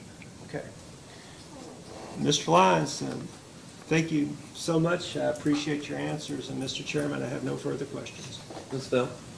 No questions, Chairman. I guess I want to have an appreciation for this. Is there an additional expense incurred to meter systems or that are unmetered? Is there automatically an additional expense incurred to meter systems that are unmetered?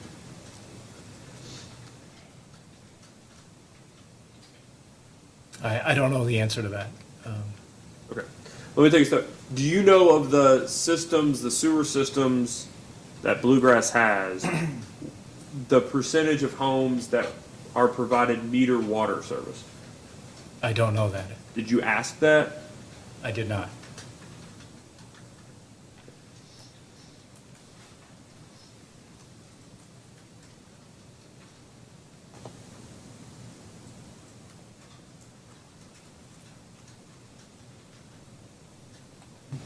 Have you done cost of service and rate design in sewer systems before? Yes. Okay. Have those been for unmetered systems in the past? Have you done any for unmetered systems in the past? Yes. How about for metered systems?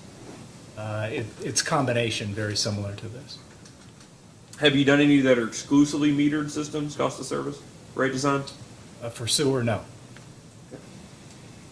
So you've never done one for a sewer provider where the sewer provider knows the monthly usage of water usage? Or the monthly usage of water? And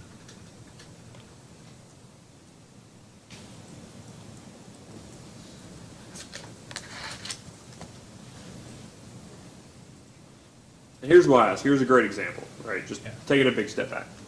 This company's called Bluegrass Water. Over a good portion of Kentucky, taking the Bluegrass portion exclusively, all right? So the actual Bluegrass region of the Commonwealth. It's primarily in and around the Lexington area. Have you ever heard of that? Horse country, sort of, okay, all right. So you've got Lexington, that is, the water provider in the Lexington area is Kentucky American Water, and American Water is the city. Have you ever heard of American Water? Yes, I have. Okay. The city of Lexington, however, American Water has some sewer service, but it's fairly small. It's in and around the area, but it's not necessarily the city of Lexington. Lexington instead owns their own sewer company. Okay? Company is wrong. Louisville owns their own company. Lexington has sewer service that's not provided by Kentucky American. Have you dealt with anybody in the past where, similar to the way Lexington might do it, where in charging for sewer service, it's merely a percentage of their water usage, but they are two different providers? Yeah, and that's why I was hesitating a little bit. I was trying to, we have done a little bit of work in the area of a company that was looking at putting in a full-fledged sewer system. and they were the water provider. And so the question was, how would they go about identifying what the total would be, and then how would that be apportioned to different classes of customers? So it was trying to partially rely on the water information to be able to identify what would be for the sewer. But one of the issues with the water is that there's not necessarily a direct alignment. So if you think about in the summertime, you have a lot of outdoor water use that's going on. None of that would end up within the sewer system. So it's being able to identify what the demands are on the water side that would translate to demands on the sewer side. And so it's not a one-for-one, and so it's just trying to identify how, the water would align with what would eventually be the sewer demands. When you say align, is that synonymous with correlation? In this case, yes, yeah, it's the same.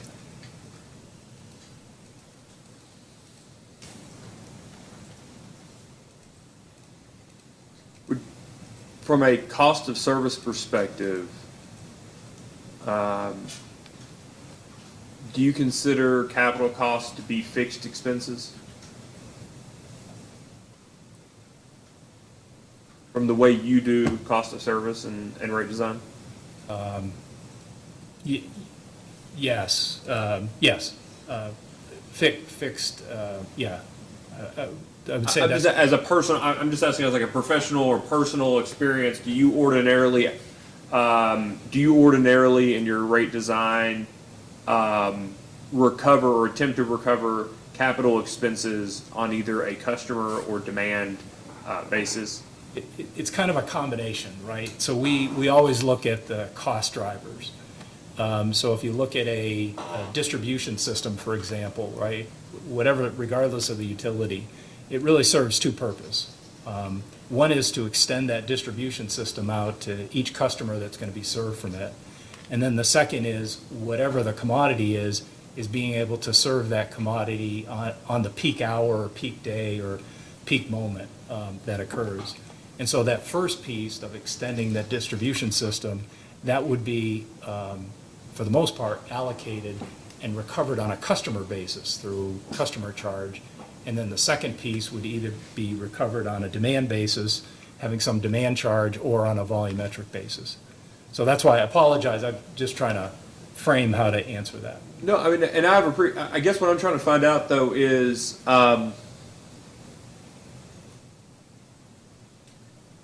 you weren't here yesterday, but a lot of the testimony, or a portion of the testimony was talking about one of the primary driver of expenses for especially these smaller systems is the cost of having an operator on a per system basis. It could be $2,000 a month was the testimony yesterday for even a small system of 20 or 30 customers. One of the systems, even though it was a non-discharging system, Mr. Cox's testimony is that it could be on a standalone basis without a blended rate, would be $180-something, and that a significant driver, I'm not going to say primary driver of that, would be the operator expenses. But here, all of these systems, with the exception of a couple of metered industrial and commercial customers, are all being charged all being proposed to be charged a fixed expense for a service, regardless of how they use the system. That's right? Yes. And that's equitable in what sense? Well, it's equitable based on what we understand customer demands to be. A solution could be to put meters in for all the customers, but then that adds an additional expense, and then. Yeah, I'm sorry, I just want to ask about your original, your primary answer. What demands specifically? Well, it's just assuming a uniform demand across all the customers that are getting a fixed charge, or in this case, residential customers. Oh, so it's that simplifying assumption that drives the how equitable a across the board charge is. Yeah, now the one exception here would be with the equivalency factors in place, So the commercial customers would get 2 times whatever the residential single-family home rate would be. And then the multifamily would get a discount. It would get 75% of what the single-family residential would. So there is some, I guess, mechanism to be able to address the equity issue that you mentioned, at least within the different types of building stocks.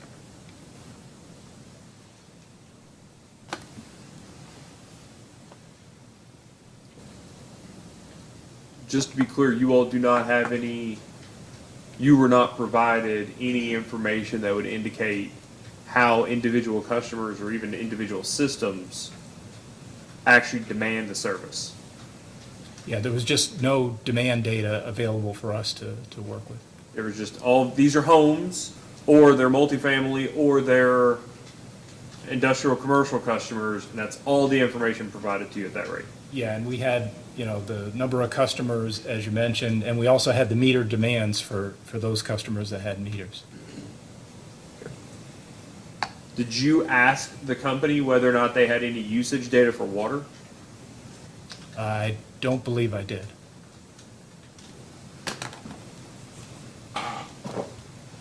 Mr. Harris? No questions. Any additional questions? No, Mr. Chairman.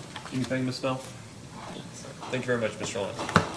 Mr. Chairman, would it be possible to excuse Mr. Lyons so he can make a travel arrangement? That'll be fine. Thank you. Would you like to call your next witness? Aaron Salas, Mr. Chairman.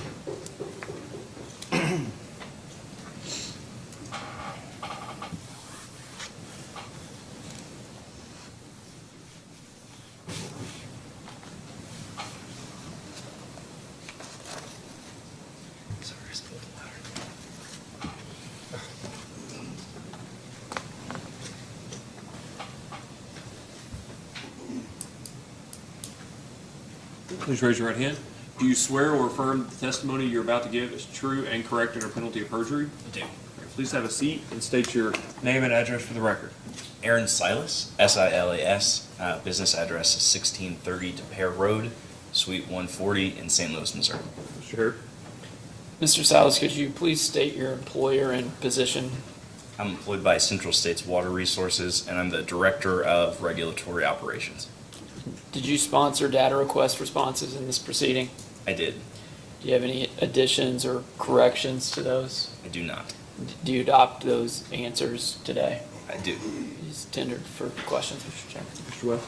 I just have one question. Mr. Salas, my question is simply whether any of your time is labeled as business development for the purposes of cost allocation? It is not. Okay. Thank you. Mr. Spinard? No questions, Mr. Chairman. Mr. Bellamy? Yes, Mr. Silas. I'm looking at Bluegrass Water's response to staff's fourth request for information, item 10. Do you have a copy of that? Pulling it up right now, sir. Do you mind repeating that? Just one more Oh, time? yeah. Bluegrass Water's response to staff's fourth request for information, item 10.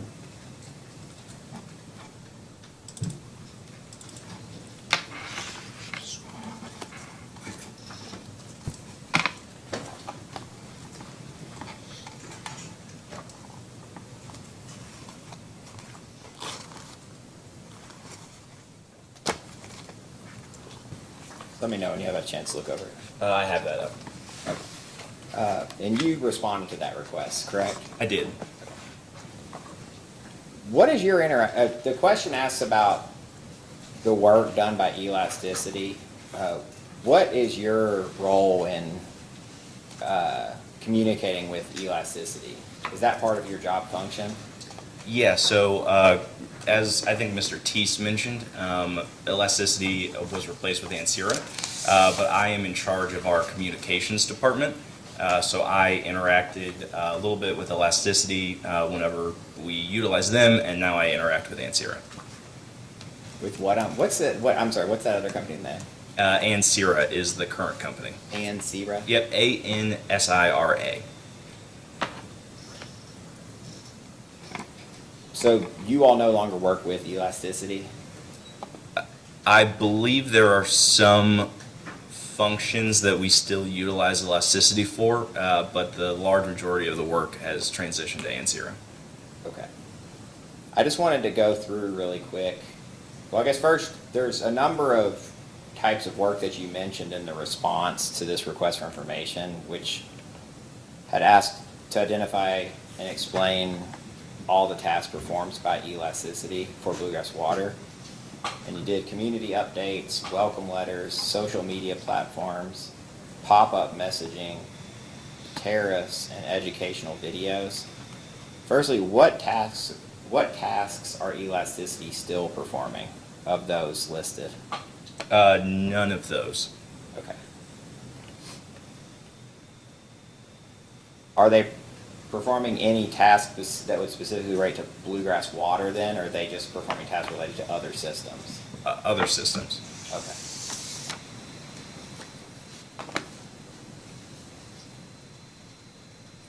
And the other company, Ansira,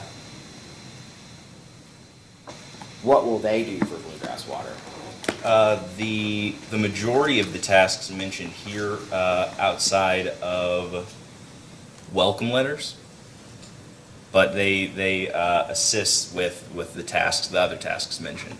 So they're going to take on Elasticity's role with respect to community updates, social media platforms, pop-up messages, tariffs, and educational videos? Correct. We have internal communications team that works with Ansira on all of those items. Okay.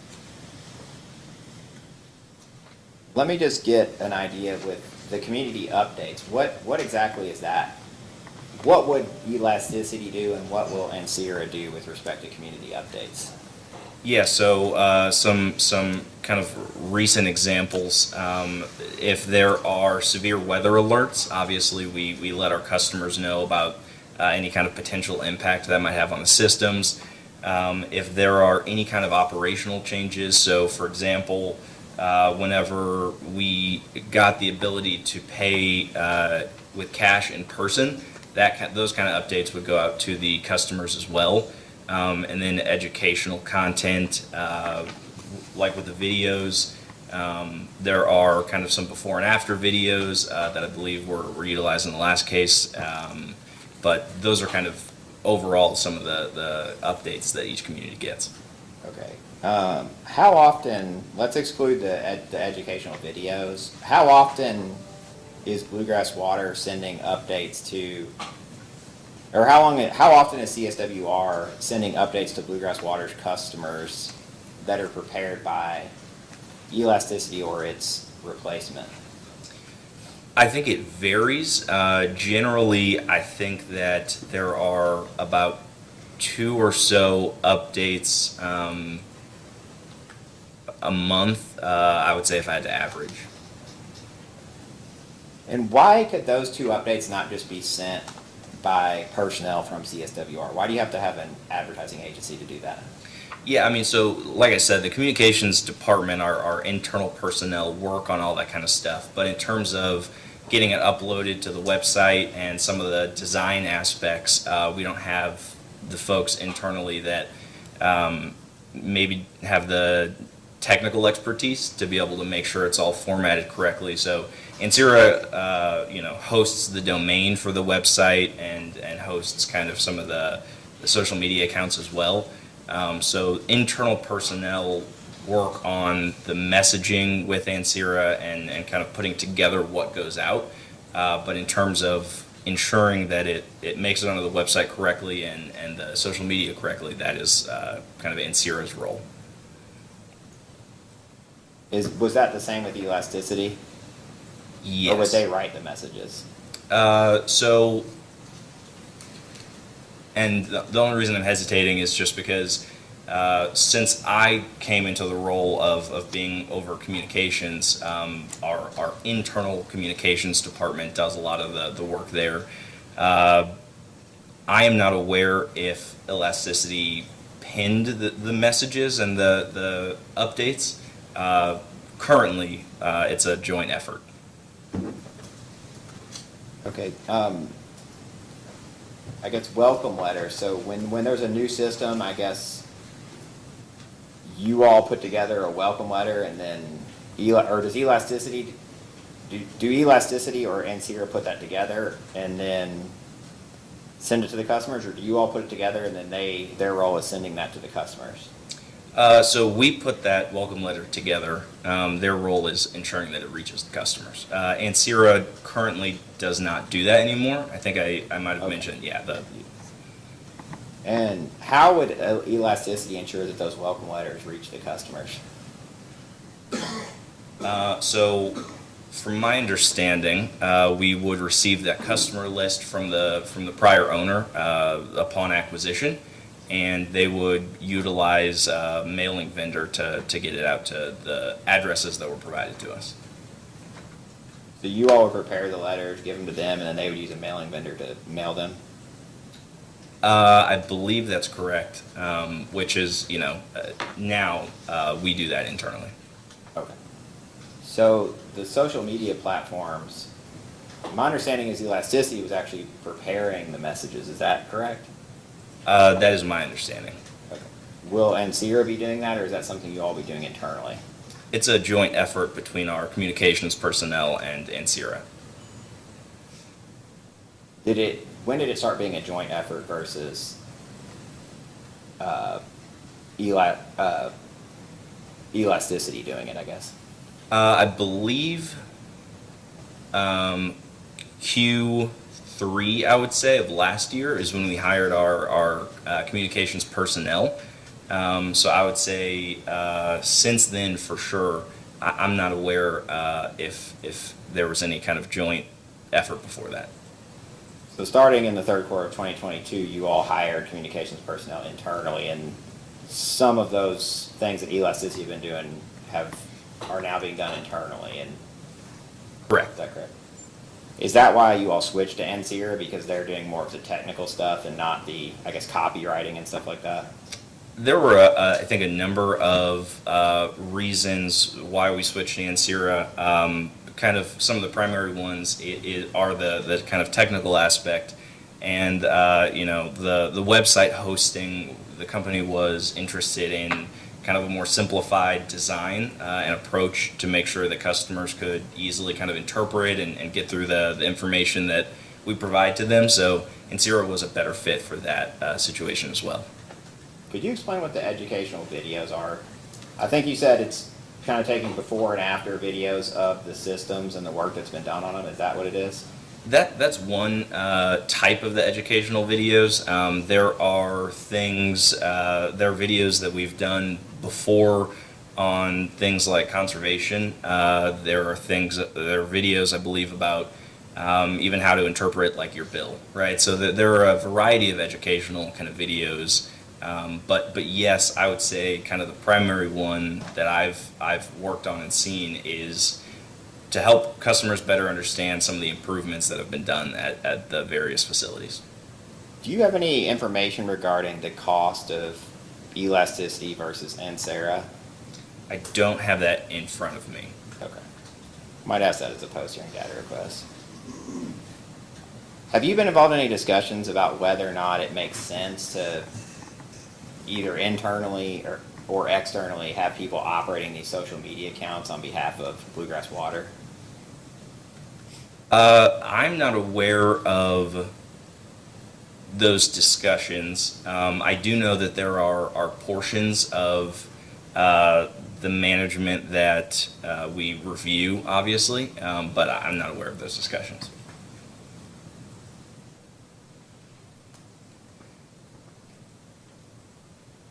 I will just add to that very quickly.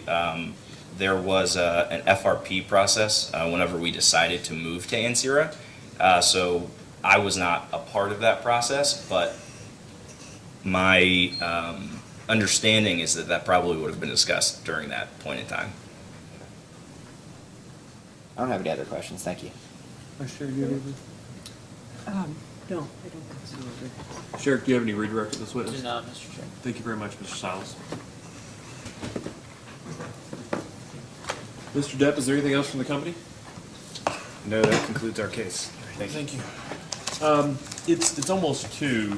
Have you all had any discussions, it's okay if you haven't, but have you all had any discussions about, in which order you'd like to take the, two factual witnesses from the interveners?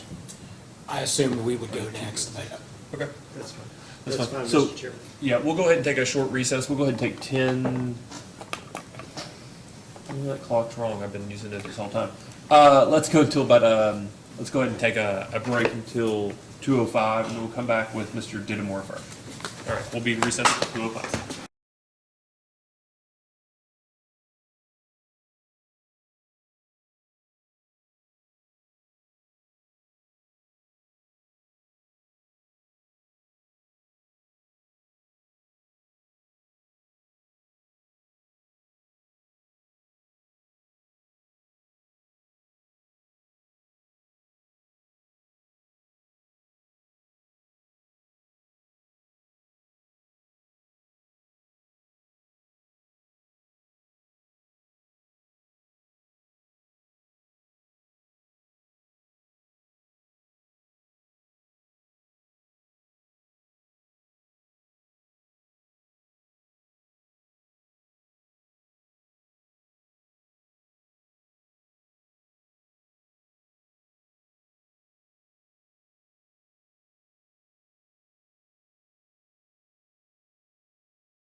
Back on the record. Mr. West, would you like to call your witness? Yes, thank you.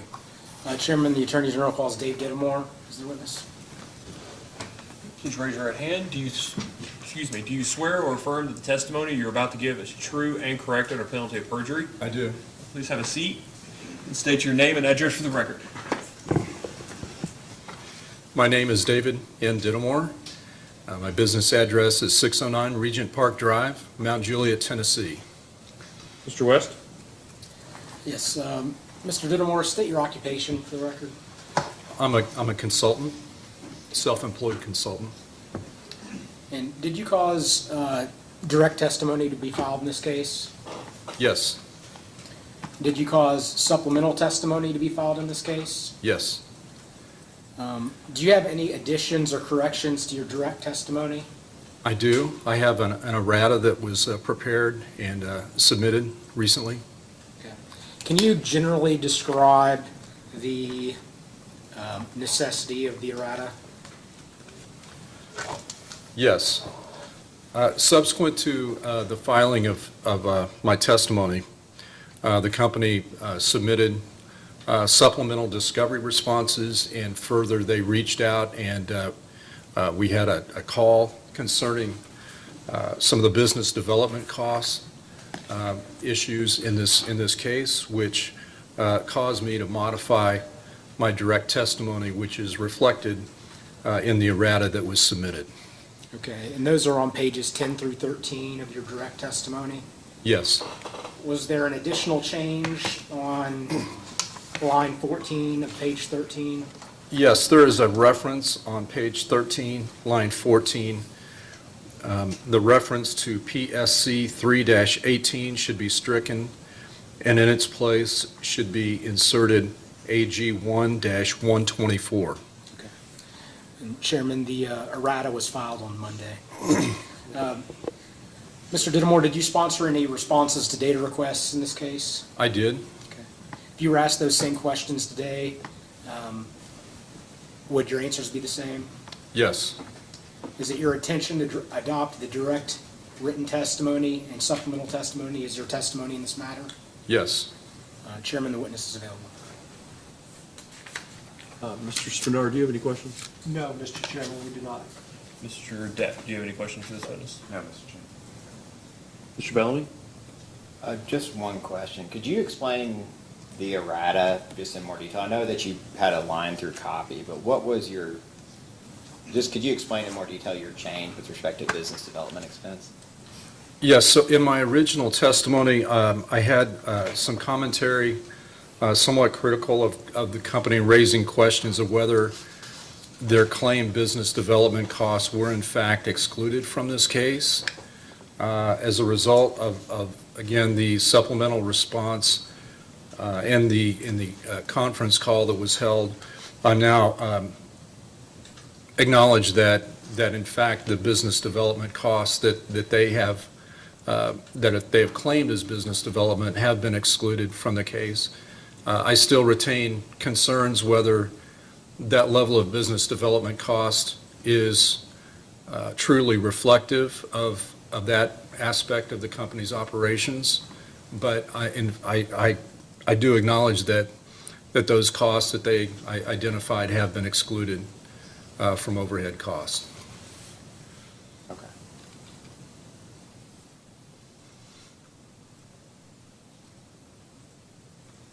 Thank you. I don't have any other questions. Question? Nope. Did you hear the questions earlier from the vice chair about the insurance expense? I heard To Mr. heard Teese. most of them, yes. Okay. Do you take that you and Mr. Teese are now in agreement on insurance expense? Yes, I think we generally agree within a few $100s. At this point, I cannot explain the difference between the two numbers, but yes. Okay. And then, have you had dealings with account 183? Have you ever booked expenses to account 183? I don't believe I've ever booked expenses to account 183. I probably have had some experience with the account at some point. All right. Thank you. Mr. West? No regret. All right. Thank you very much, Mr. Didwell. Can Mr. Dittemore be excused? Mr. Spinard? Yes, Mr. Chairman. Scott County calls its witness Ariel E. Miller to the stand.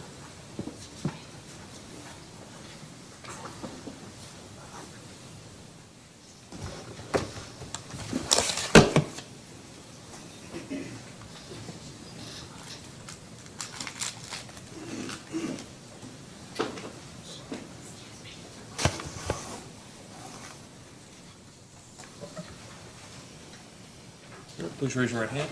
Do you swear or affirm that the testimony you're about to give is true and correct under penalty of perjury? I do. All right, please have a seat.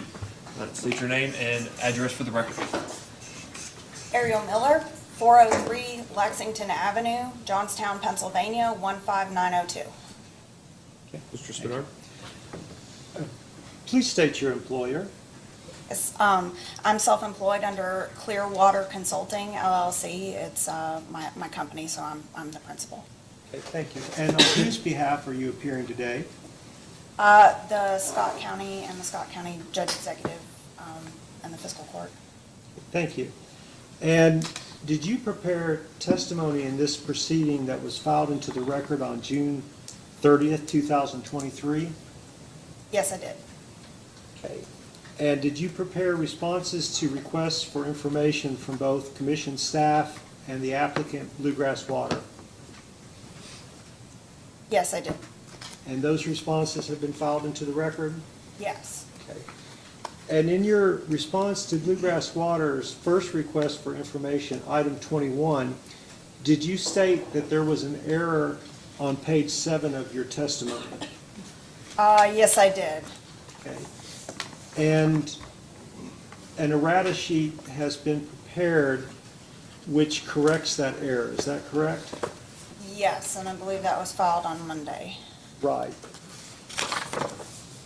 With regard to events subsequent to Bluegrass Water's filing of information into the record after June 30th, 2023, have you prepared a revised Exhibit AEM-2 to your testimony? Yes, I did. Okay, and does that revised exhibit, you can explain in further detail, but the revised Exhibit AEM-2 to your pre-filed testimony incorporates a reduction in revenue requirement. Is that correct? That's correct. Okay. And did this information result in changes to your phase-in approach? Yes, it did. Okay.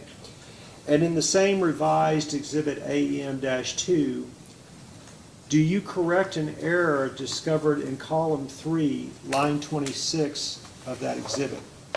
Yes. Okay. And did this information, this correction of an error, result in a change to your phase-in approach? It did not. And subsequent to Bluegrass Water's filing of information into the record after June 30th, 2023, have you prepared an Exhibit AEM-3? Yes, I did. Okay. And can you briefly describe the difference between AEM-2 and AEM-3? Sure. So the revised AEM-2 reflects rates that would be approved upon order by the commission and 2 additional phases. And then my revised proposal, AEM-3, reflects rates that would be upon order by the commission and then 1 additional phase. Okay. So with regard to your direct testimony, incorporating the changes and corrections we've already discussed, do you have any other modifications, changes, or corrections to your testimony? I do not. Okay. And if, with regard to the responses to the request for information from both commission staff and the applicant, do you have any other changes, modifications, or corrections to your testimony other than what we've discussed already? I do not. Okay, and with regard to Scott County's supplemental responses to commission staff's first request for information and supplemental responses to Bluegrass Water Utility Operating Company's first request for information that has been filed into the record and discussed, Do you have any other changes, modifications, or corrections to those responses? No, I do not. And if I were to ask you the same questions that you were asked in your prior testimony and responses to requests for information, would your answers otherwise be the same today? Yes. Okay, and do you adopt all of the foregoing as your testimony in this proceeding? Yes. Okay. Thank you. Mr. Chairman, at this time, we tender the witness for examination. Mr. West, do you have any questions for Ms. Miller? I do not. Mr. Depp, any questions for this witness? No, Mr. Bellamy? we have no questions. Question? All right. Thank you very much, Ms. Miller. Thank you. And Is there anything else? Mr. Spinard from Scott County? no, with that, we would ask that our witness be finally excused, and that concludes the presentation of evidence for Scott County. All right, thank you. And she may be excused from the remainder of the hearing, however short it may be. Don't say we never gave you anything. Thank you.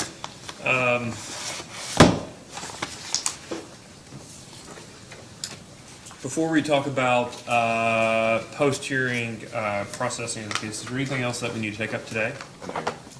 No. No. Okay. I believe, well, Mr. Spinard, you'll have some post-hearing data requests? Yes, Mr. Chairman, we anticipate having two. And Yes. Mr. West, I took maybe a few. And then I know commission staff will have some, a couple are mine. So today is Wednesday.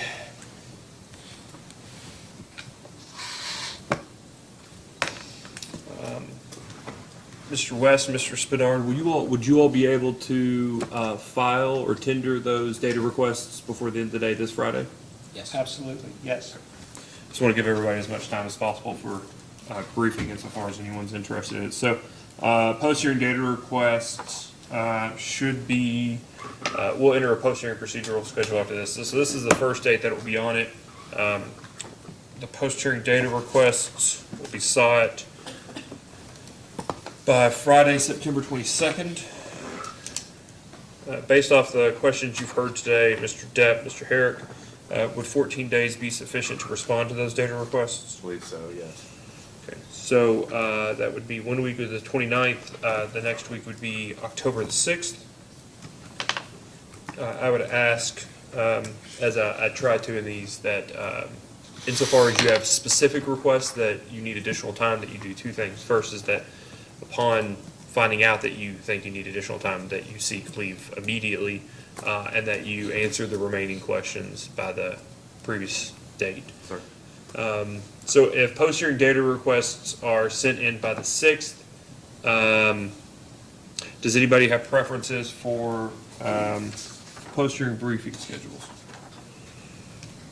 Well, don't know how hard and fast the preference is, but we're looking at this thinking generally a couple of weeks out, with a chance for a reply probably a couple of weeks beyond that. So would you like to do simultaneous initial briefs and simultaneous I responses? think that makes sense. Is that yes. your request? Is there any objection to that, Mr. West, Mr. Spinard? No objection. No objection.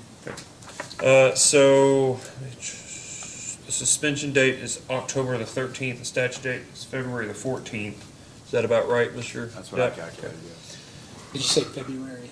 14th, Okay. Valentine's Day. I assume that's, given the processing of this case, not purposeful. How about initial briefs on the 27th and responses on the 10th? Can do. That's fine. October Thank 10th, all right, so, sorry, October 27th, and 11:10 for responses. The post-hearing procedural schedule will indicate that response briefs should be limited to issues raised in initial briefs. Okay. So we'll have it submitted 12 on the 11th. 11/11. That's, was that Victory Over Europe Day, VE Day? Yeah. Is there anything else? Just don't know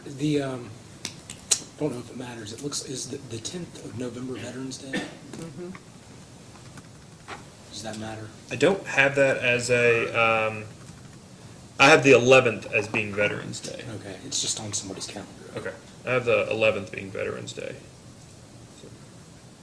Or Armistice Day if we were British, but here we are. All right. Is there anything else? Not from the applicant. No, Mr. Chairman. Okay.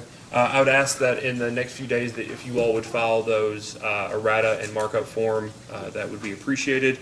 I want to make sure you just intended for staff exhibit 1 to be a hearing exhibit. You don't need it introduced. Is that right? Since it's a, well, I should ask. Do you intend on introducing it? I think we probably should introduce it just so it's fully in the record. Okay.